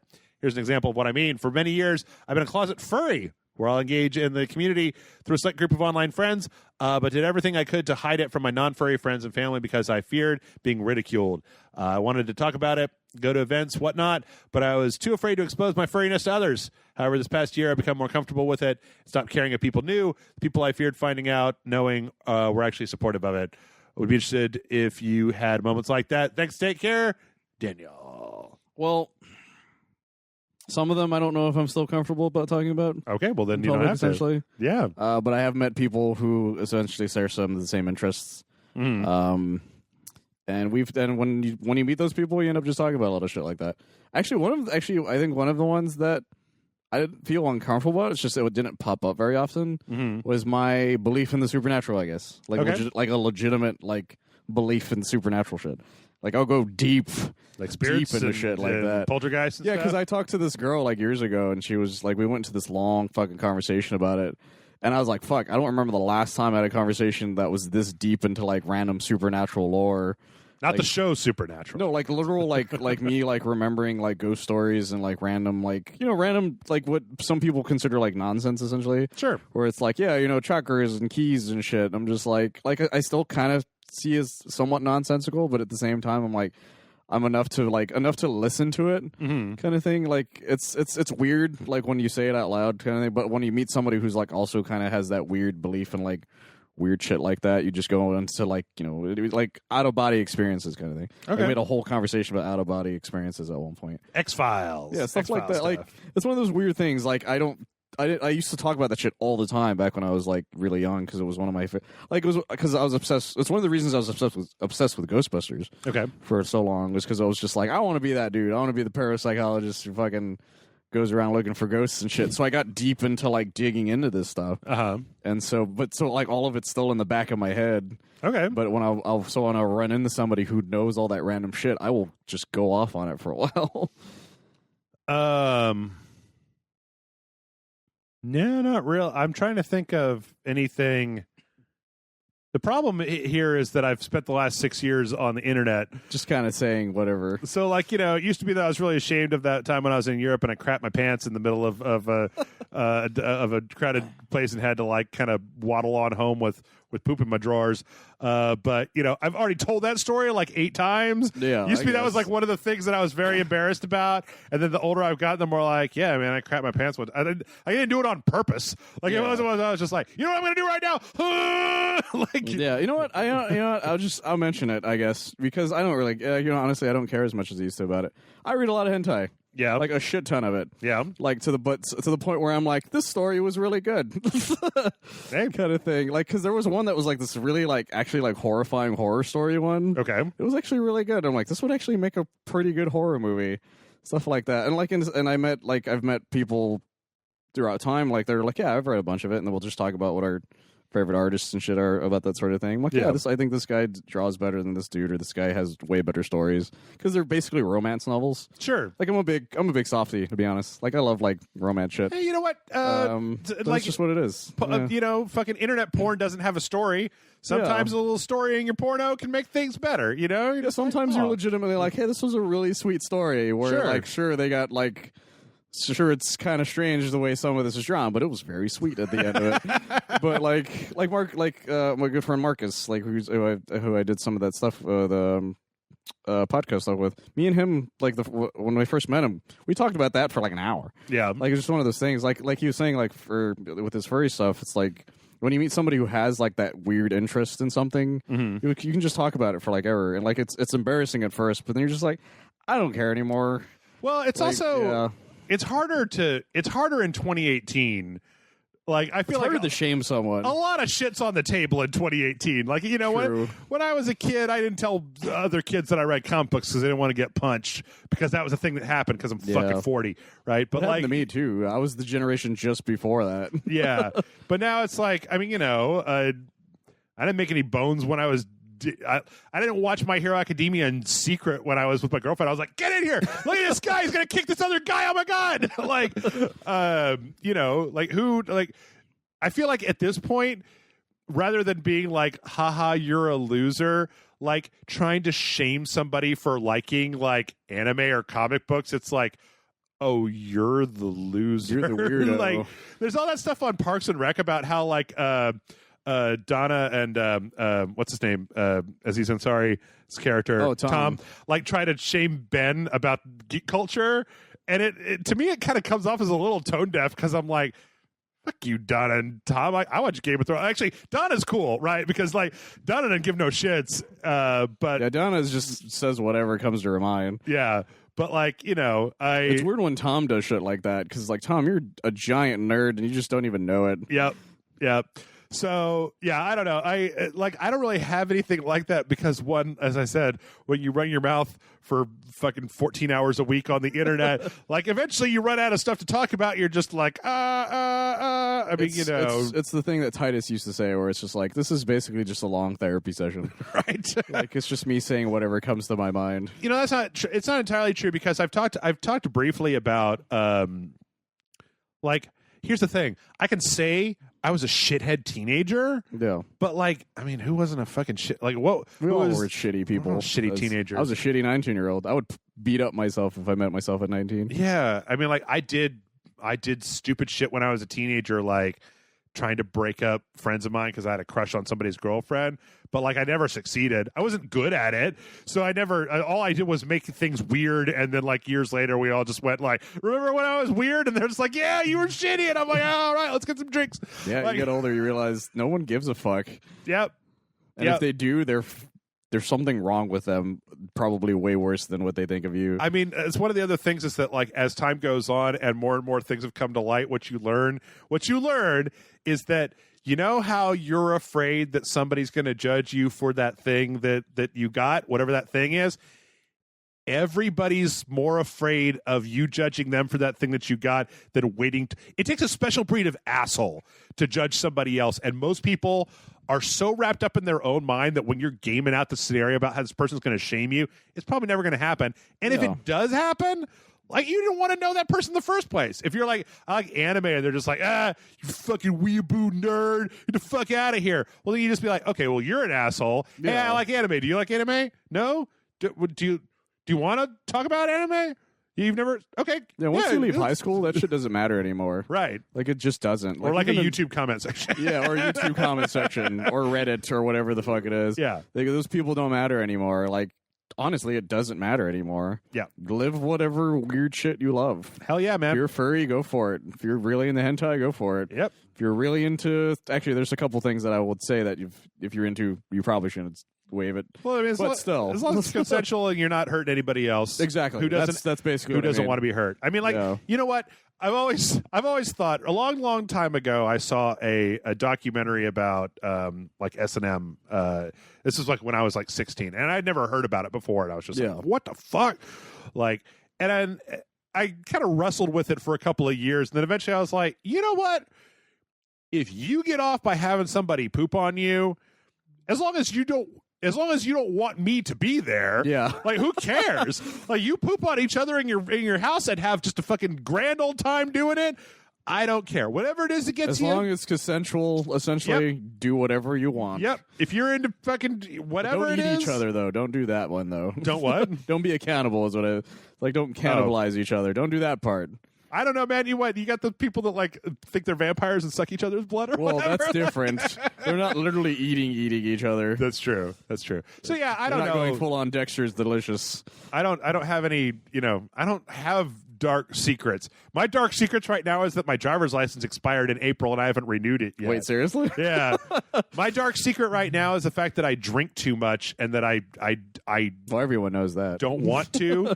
But the I thing eat is, enough pizza to murder a small child, so I mean, I need to quit smoking. That's like that's not a shame. I'm just like, I would like to quit smoking. They're like, well, then do it. And I'm like, I mean, I don't really I'd like want to work out more, but yeah, pizza. yeah. But I'm trying to think of like intrinsic character things where I'm like, oh my God, I don't want them ever to find out that blah, blah, blah, blah.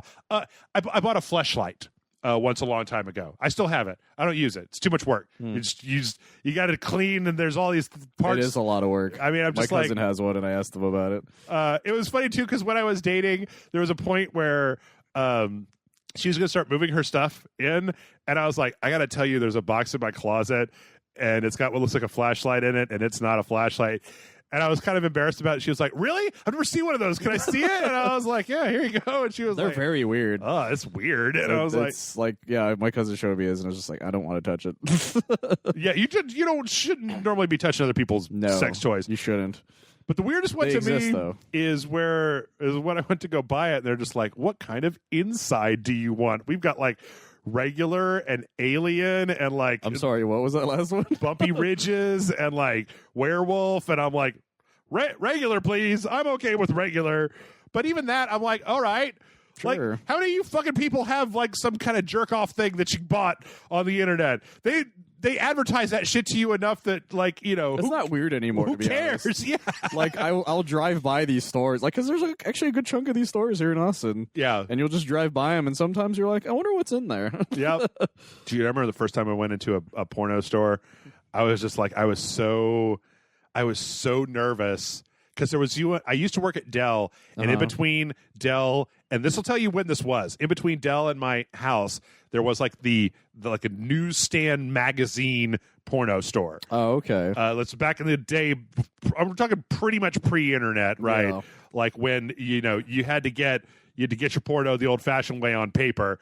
And I remember the first time I went in there, and I was a lot of listeners are very awkward right now listening to this. Probably, maybe, I don't know. They're learning new things about me and you. Apparently, I was so afraid when I went in there, and it was so brightly lit, and there were like two other people in there. And when I walked in, the guy at the counter was like, "Hi, do you need help finding anything?" And I was just like, "No." You forget it's just like a retail store. You're like, oh, wait, this is just retail, basically. Right. And then, like, I was in there, like, in a trench coat, like a Ninja Turtle, like, trying to make sure nobody saw me. But then, like, the guy over there was like, Frank, you got the new swank over here? I've been looking for it all week. And I was like, oh, yeah. Hold on. Let me get that out of the back. Like, let me get past all these dildos and fucking French ticklers and shit and get you the new issue of whatever fucking filth mag you want. But, like, I don't know. The older you get, the more it's just like, fucking, I don't care. You don't have time to be embarrassed. Right. I'm going to die. All right. Like, not today and not, well, maybe tomorrow, maybe today. Who knows? You never can tell with lightning and fucking cars and shit. But, like, I'm probably not going to die anytime soon. But, like, goddamn, do I not have time to waste on people who are just like, scandal. Well, it's funny because the hentai thing is the only real reason, like, I don't bring it up that as much anymore. Yeah. Is my roommate hates it, and he doesn't know that I read it. And I know he doesn't listen to this, so he's not going to find out. There you go. All right, let's see if we can jam through some more of these. Julio writes in and says, hey, Jeff and Michael, I just got done watching Gundam Iron-Blooded Orphans. Oh, yeah, you did. And I really liked it, especially its main Gundam, Barbatos. So much so that I decided to go against something I told myself I wasn't going to do, and I bought its Gunpla, and now I own 3. So, Masters of Rage, have you ever liked a show, movie, or game so much that you decided to buy official merch? All the time. Thanks for the great content, Julio. I was actually going to cut this until you were going to be on, because my answer is no, I don't buy anything. I don't buy pants. I don't buy, I buy the minimum number of things necessary to be alive outside of video games. So, no is my answer. But why don't you? My answer is all the fucking time. I have so many Gunpla in my closet right now because I don't have room for, because I don't assembled have or still in boxes? Some of them are assembled, but my friend helped me, Hilario, he helped me build most of them. He bought me all 3 build burning Gundams that they made for gun build fighters, because it's one of my favorites. I have a bunch of Gokus, I have a bunch of Supermans, I have a bunch of Spider-Mans. Yeah. I almost bought an Ultra Instinct Goku statue when I went to GameStop to pick up my Spider-Man because they had one. but the guy didn't know what price it was and he couldn't reach it. Recently, I was gonna buy. I bought an Optimus Prime that I have. I buy shit all the time, basically. Like I'm wearing a Dragon Ball Z shirt right now. Yep. And a Funhouse hat. Yep. And my I have a Dragon Ball. I have 2 Dragon Ball keychains on my keychain right now. I have a Dragon Ball fucking stick shift knob that my brother got me. Nice. See, I think it's funny because I feel like anybody who's met me in person, they're just like, I don't wear T-shirts with graphics on them. I got you one, and then I don't think you've ever used it. You bought them for me when they were just about the right size, and then I gained a lot of weight, so now they're little tighter. I have a $20.99 Spider-Man jacket right now downstairs. Yep. I have 3 other Spider-Man jackets in my closet. I have a Gundam jacket my friend bought me. I bought all black Converse shoes because I literally didn't want the logo on the side to be really? like, they're all black. They're like black shoes, right? Like, I'm just naming things I have right now too. This isn't even things I've bought recently. I have 2 Proton packs technically. I bought one when I bought it for the Halloween store. Yeah. The other my brother gave me. I have a Ghostbusters uniform, the PK meter, the trap, a shit ton of shirts. I feel like we've gotten into the point where you're just listing the things you own. That's what it is, though. Like every time I get really into something, I want to own something of it. Okay. Like since I just got into My Hero Academia, I really want an All Might shirt, like really badly. Like I thought about ordering one not too long ago, or trying to find one, or maybe even just like a hat or something. Like with Trigun, I got really into that. I almost bought the action figure when it was stupid expensive. Did they make an All Might hat that has the big hair pieces coming? I know there's a jacket for it. Oh yeah, which came out when it first came out, and now I regret not buying that sort of thing. I tell you what, I actually have a bunch of posters in my house that are like that I bought at a Comic-Con that are like there's a Futurama one, a Superman one, some Star Wars ones, and I've actually looked up from time to time about buying like home furnishings that are basically like look like modern art, but they're it's like but it's actually Chrono Trigger, right? Like the problem is that shit's expensive, and I would rather spend my money on Taco Bells and like video games than things on my wall. Like my girlfriend bought a bunch of paintings and put them up all over my house, and then when she left she took them all with her, and now my walls are all bare again. And at first I was like, oh man, I should go online and buy a bunch of things to replace them, and then I was like, you should go to Goodwill and get the ones that have pictures of like random people in them, and just like put them all over it and never change the pictures. That way you're like, who's other that? people's pictures? Yeah, they're like, who's that? That's my uncle Johnny from. You've never met him. Yeah, but in general, I don't want anything. I don't like stuff. Stuff is. I mean, I spend most of my time staring at a screen, so I'm interested in what's on the screen, not what's around the screen. The shit that's around the screen. I also have a lot of posters. My roommate has a lot of stuff like that too, though. Like people are like that. Some people are rabid. Like my brother collects pop figures. Oh, he bought every one from the Flash TV show. Okay, basically, like people are like that, and I used to be stupid bad about it to the point where I had bought a RoboCop airsoft pistol that I used to own that was so detailed. It said OCP police on it and had a serial number on it. Nice. I sold it for $600 when I bought it for $200. Wow! Because by the time I sold it, they stopped making it. And I used it to buy my first PS4.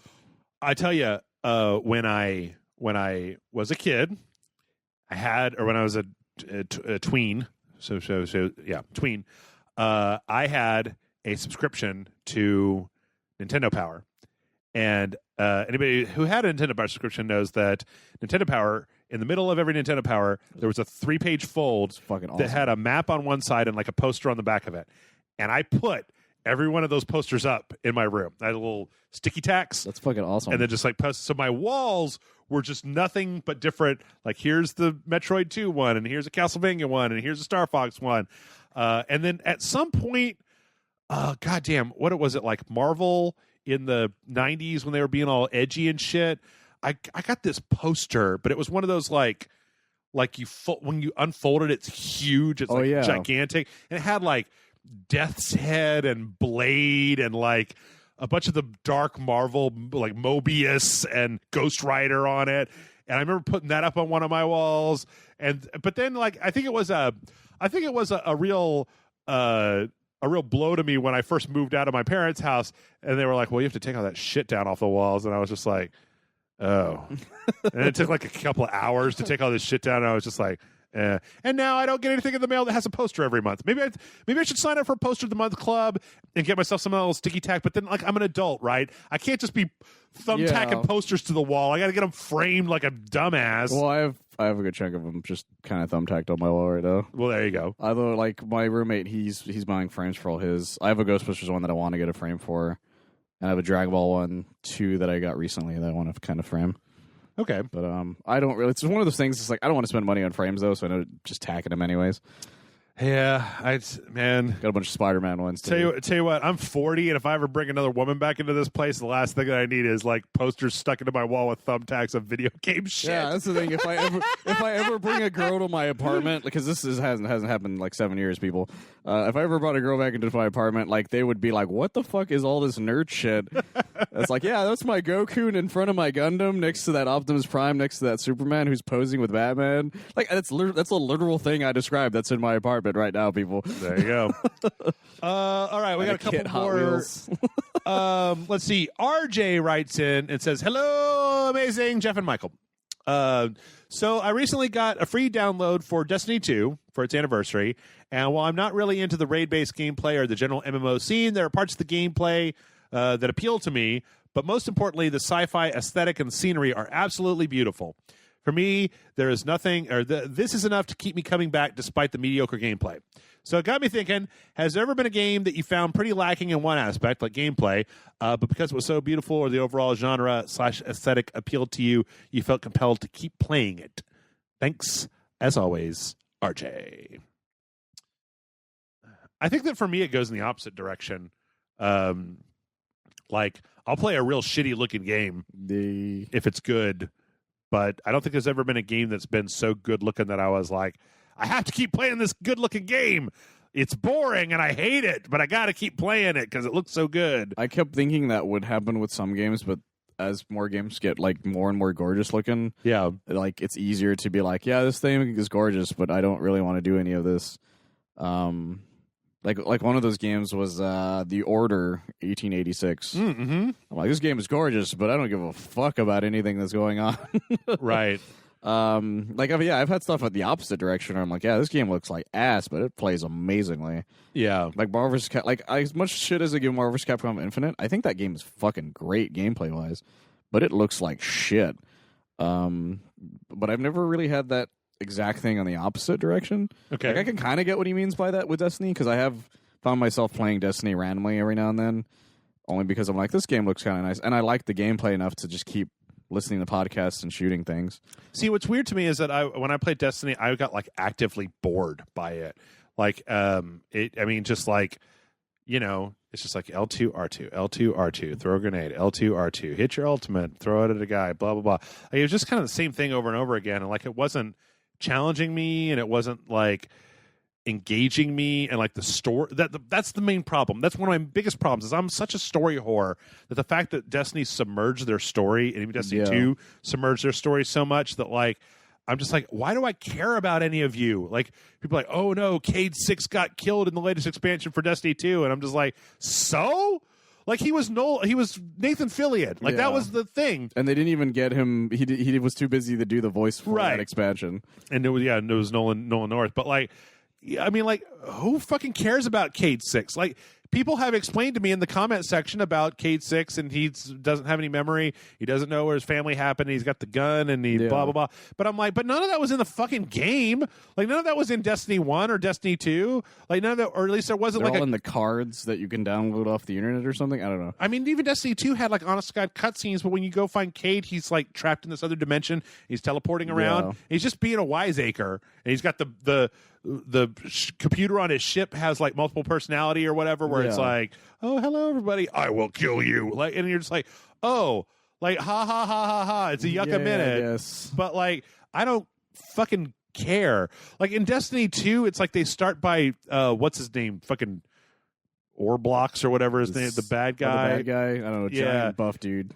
Where he like takes the light from you, and it's like, oh, you can die now, and it's like, okay, that's interesting.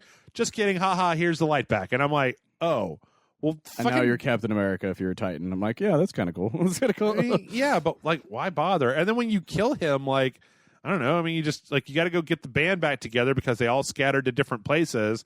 So you go get the fucking band back together, and then you kick what's his face's ass, and it's like, hooray! Yeah, my issue is that every time you talk to a Destiny fan, like a big Destiny fan, they make the game sound like it could be interesting because they know all the weird lore. But then you actually play it, and you're like, well, where's all that cool shit you said? Well, you remember if you download this card on the thing, and if you buy like this one specific Taco Bell thing, and get the code back in like 2005. It's like, no, that's not a thing. Like, it needs to be here. Like, stop doing that to me. It needs to be in a codex. Like Halo's great about that. Like Halo tells you. No, that's what I'm saying. The Halo tells you enough story to make it like there's a beginning, a middle, and end. Right. And it has special codexes that you can find that'll tell you the deeper story if you want to know it.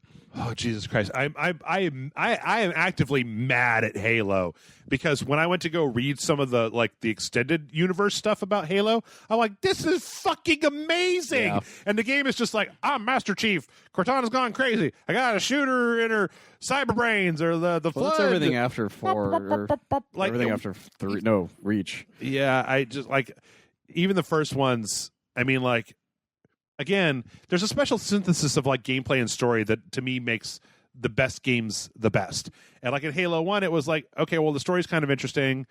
But like then you get to the fucking archive or whatever where you're just fighting in that same room over and over and over again where you just activate the bridge and you go across the bridge and then you fight a bunch of guys and then you go down this one corridor and then you turn the corner and you go. Yeah, but you know why you're doing it though. Right, but you actively know what's going on. Whereas with Destiny, you're like, yeah, he needs to shoot this thing.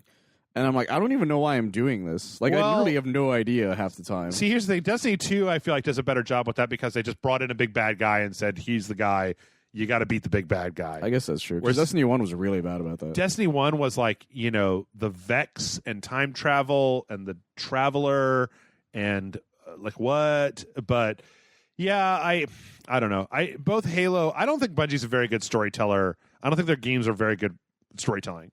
Like, I'm so into what the fuck is happening to Arthur Morgan right now.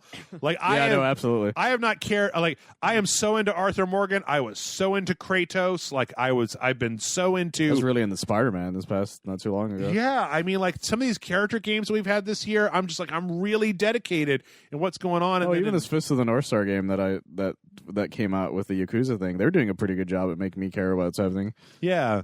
So I don't know. Like some of this stuff, it's just like it gets into Yonzo for me, where I'm like, whatever. I mean, like here's an example. I played all 3 of the Killzone games. Right? Really? Yes, I played all 3 of them. I played the third one with the Move controller. Why? Because they had a gun that you could put the Move controller in. Oh, that's right. You know, and I wanted to see, and it was bad. It was terrible. I couldn't tell you what the fuck is going on. I can tell you the basic setup for them is that like the bad guys, the space Nazis. Oh yeah, like they're on a planet that's all polluted, and so they had to like cyberize all of their shit, and then they had to like come back and and then they were trying to take over like the idyllic world, and I can tell you more about actually what happens at Killzone Shadowfall than I can what happened in all 3 original Killzones. Oh yeah. I do remember at the end of Killzone 2, like the dude in your squad like commits an atrocity, and then like the third game is all him trying to like make it up for that. But like I think that the games that you really, really remember, like that really stick with you over time, are games that you remember the story for, or at least even if you don't remember the story, that like parts of them made such an impression on you that's what really stuck with you.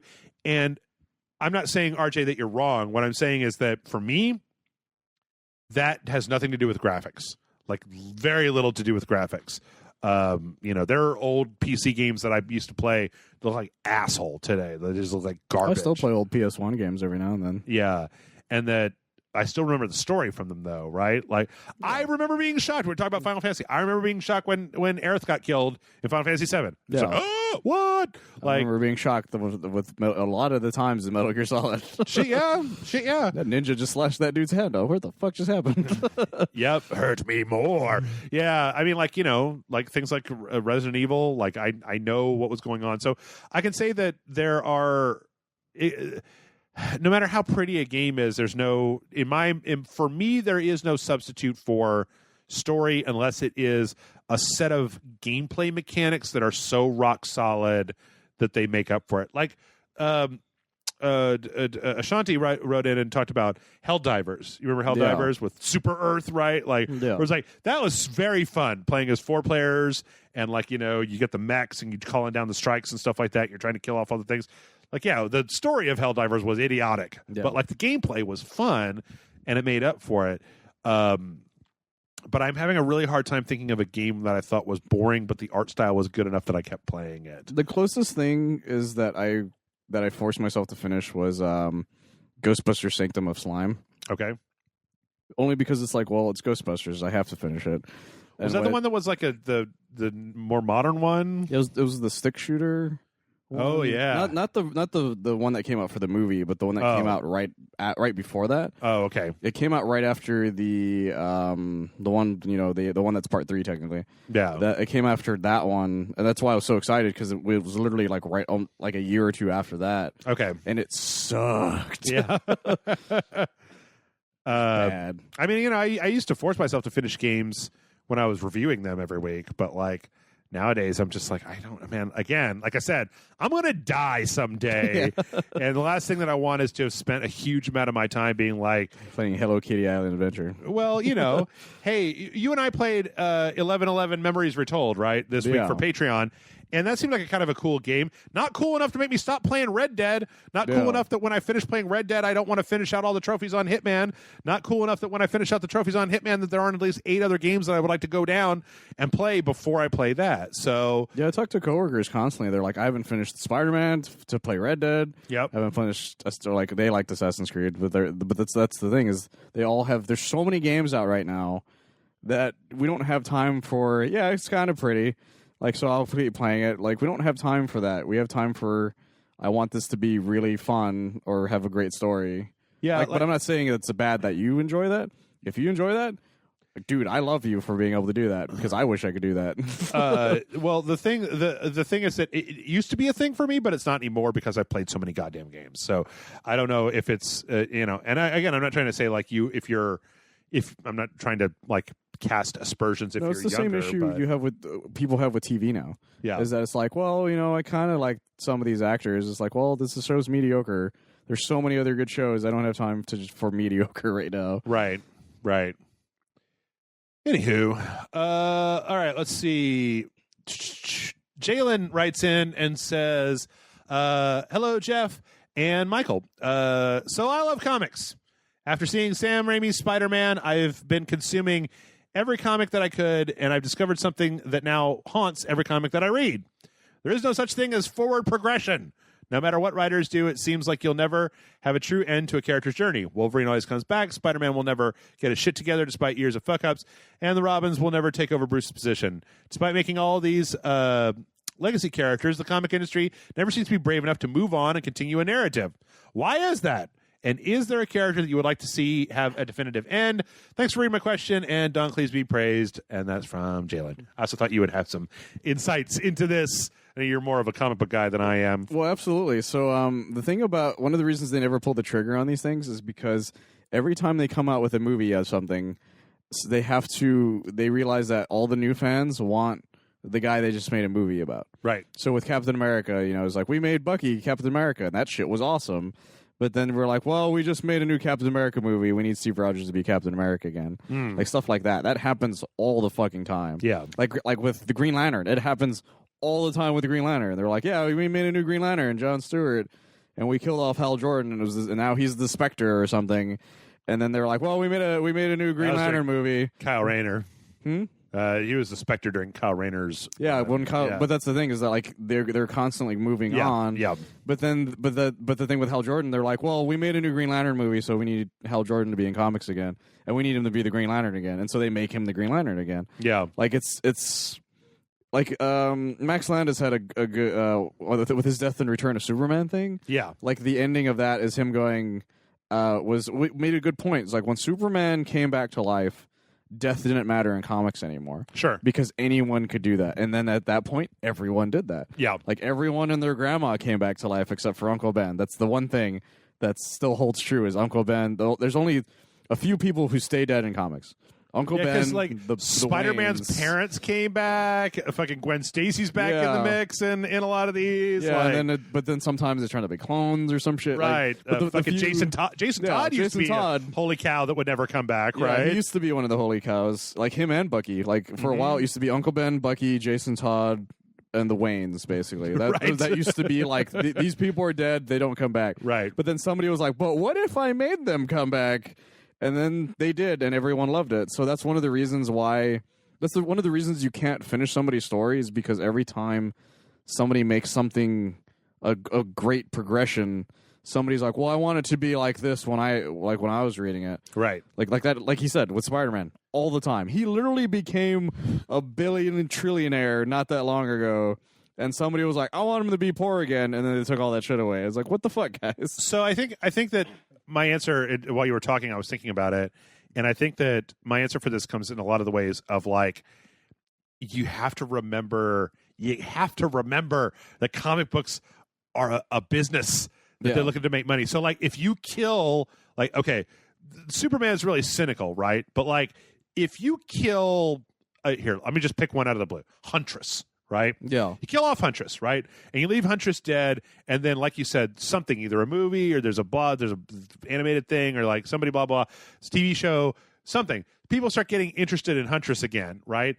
Are you really gonna leave that money in the grave, or are you gonna be just like, it was actually a clone. Exactly. It was actually another dimension. We went through time. It was actually a Kryptonian death cycle where they just come back to life. Like, it was actually a hologram. It was actually an imposter. These are all actual things, by the way. Actually, my parents have been alive this whole time working undercover. Like, why not drag Huntress up out of the grave and fucking ring that cash register, bro? Like, if you have Wonder Woman make an amazing sacrifice to save Superman in a comic book story, and then a Wonder Woman movie comes out, and a bunch of people are like, well, fucking want to read some Wonder Woman comic books, then like, why would you ever not? Because you know what? I think there are characters that people don't understand that kind of are dead. That there are dead characters who haven't come back to life. There's plenty of dead guys, but they're usually like the side dude who's like some guy's cousin, sister's uncle. They're C-listers. So here, Jalen, allow me to then give you a bit of a solution to your problem. It's not an exact solution, but it is a bit of a solution. And that is that you're never going to see them kill off Spider-Man like in the main continuity. Yeah. But what you can do is start looking for other creators like that made their own continuity. So for example, Invincible. Like, we'll kill characters because that's like one man's fucking private superhero universe. So if you want to off somebody, you can off somebody. Astro City does a good job. There's actually a whole comic about their version of Spider-Man coming to grips with getting older, where like you don't, because when you kill off the Confessor in Astro City, it's not like killing Batman, because even though he's Batman, basically, like, it's not Batman. Or like, go read like when Alan Moore took over on Supreme. Supreme. That's a good one. I was actually thinking like he did a run on Wildcats that was very interesting because like nobody gave a shit about the Wildstorm characters, and then they kind of did, but then but go look for alternate universes like that. Like the did I say Authority? Like Authority. Yeah, Authority's pretty good about that. And Planetary are both good. Where like the Authority is straight up like, okay, not every character from the Authority is a character from a DC one, but like Apollo and the Midnighter are Superman and Batman, right? And they like, but because they're Apollo and Midnighter and not Superman and Batman, like they can feel free to fuck with them. Also, they're gay together, which is I think is really cool. Also actually, it was pretty cool actually at the time. But like, I feel that if you go find like, this is a weird one. The Boys, right, is basically Garth Ennis built an entire Marvel universe / DC universe and then used it to be fucked up in, to like, it's very fucking weird. Kill characters, have characters be like sex perverts. Honestly, and I don't know if you should read The Boys now, to be honest. I mean, it's like, not really. It doesn't really hold up in today's climate, at least. Maybe I don't know. I mean, when it turns out that what the X-Men, the Professor X is just a pedophile that made the X-Men so that he could have sex with his students. That's kind of what I mean, though. Yeah, like Garth Ennis is an evil motherfucker, right? He's a crazy person, yeah. but he makes some of the best stories because of it. Right. Like if you want a mainstream character that actually gets a beginning, a middle, and end, read Garth Ennis's Punisher Max stuff. Oh yeah, the entirety of Punisher Max actually has an ending to it. Yep.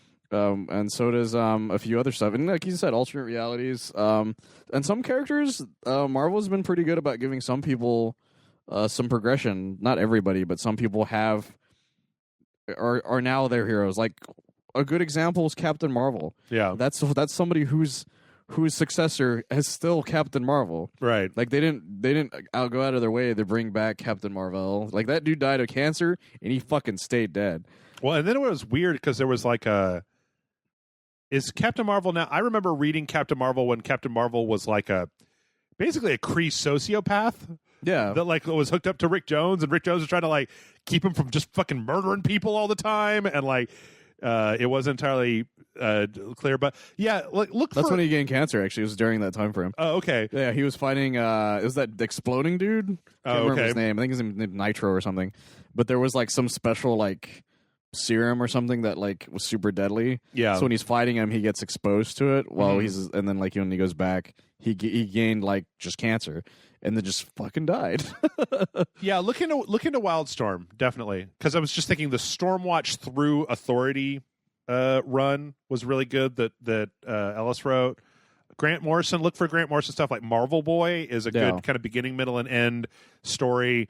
Marvel Boy, they can't help themselves, so like Marvel Boy shows back up, later on, and like I remember I think it was you on my birthday who got me the trade where it's Manchester Black comes back on Superman. He's in Supergirl now, actually. Where I'm like, show. Like that's okay, but like Manchester Black was a parody of Jenny Sparks from The Authority, and like don't bring him back. Like he was a one that. What's so funny about Truth, Justice, and the American Way was like a direct commentary on what was happening in The Authority at the time. It was Superman versus The Authority.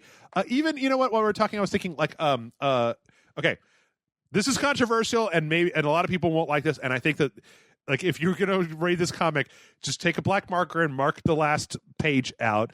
But I think that Wanted is a really interesting book that like the Wanted movie. Oh, that's right. Is dumb. The bullet curving bullshit. But Wanted the book is about what if the DC villains won and split up the world, and there was a secret world of DC villains, and one day this one guy, he turned out to be the son of like the greatest assassin superhero that ever existed. And so they're not like those direct characters, but you've got a Joker, a Lex Luthor, a Clayface, like a Catwoman, etc. The only problem, like, people hate Mark Millar, and I don't hate him as much as everybody else does. Like, I actually think that his run on Authority, where it was like Mark Millar's got some great stuff. Like the Authority gets replaced by a different team, and it's really weird. It's really weird. But like Wanted, I feel like is fine up until the very last panel where it's like, this is the face I make when I'm fucking your mom in the ass, and it's just like, oh, fuck off. You were a pretty good story up until you had to get like edgelord in the last fucking panel, right? Kind of the thing. But actually, there's if you actually want some beginning, middle, end stuff, manga's actually really good about that. Yep. Like JoJo's Bizarre Adventure is 8 parts right now, and each one actually has like an actual story for like different people. Dragon Ball has an actual like progression system. Like Goku goes from a 12-year-old to like the point where he's a fucking grandpa right now. Yeah. Fucking My Hero Academia has progression with people. People die, people lose powers, people fucking get fucked up pretty bad. Yep. Like mangas are really good about letting people end. Like Naruto. Naruto has a beginning, a middle, and end, and it has a spinoff, about his son and stuff, but it's still progression. Yeah. Like, he has a kid. He's now, like, a leader and shit. Like, oh, hell, I think about mangas. They're great. They're really good about that sort of thing. I think over the years that, like, anybody who hasn't seen it, like, Death Note loses a pretty major character, and everybody's just like, after that, it's garbage. And I'm like, I don't know. I thought it was kind of cool that you, like, had the stakes to be like, this dude's dead, or this person's dead. Fucking moving on. Like, and we're just going to keep going, and they're not coming back. Right. Yeah. I mean, you think about stuff like Trigun or Cowboy Bebop that had an ending and that they They haven't dragged the fucking Bebop crew back out to like flog that corpse for some more cash, even though they totally could. Same with Trigun. They didn't not entirely. They made a movie, but that's about it. Yeah, but those are always like in the middle of the series, right? Exactly. Like nothing. Like even with Dragon Ball, like it's still sure they bring it back, but it's still progression, right? Like it's not like and then Goku went back in time and then the exact same thing happened. It's like no. Now he's fighting other people in different universes and stuff. Like, stuff is still happening to him. Yeah. And he's still progressing. He's still getting stronger. He's not regressing into, like, I'm poor again. Like, or you remember my son? He didn't exist. Like, none of that shit happens in manga.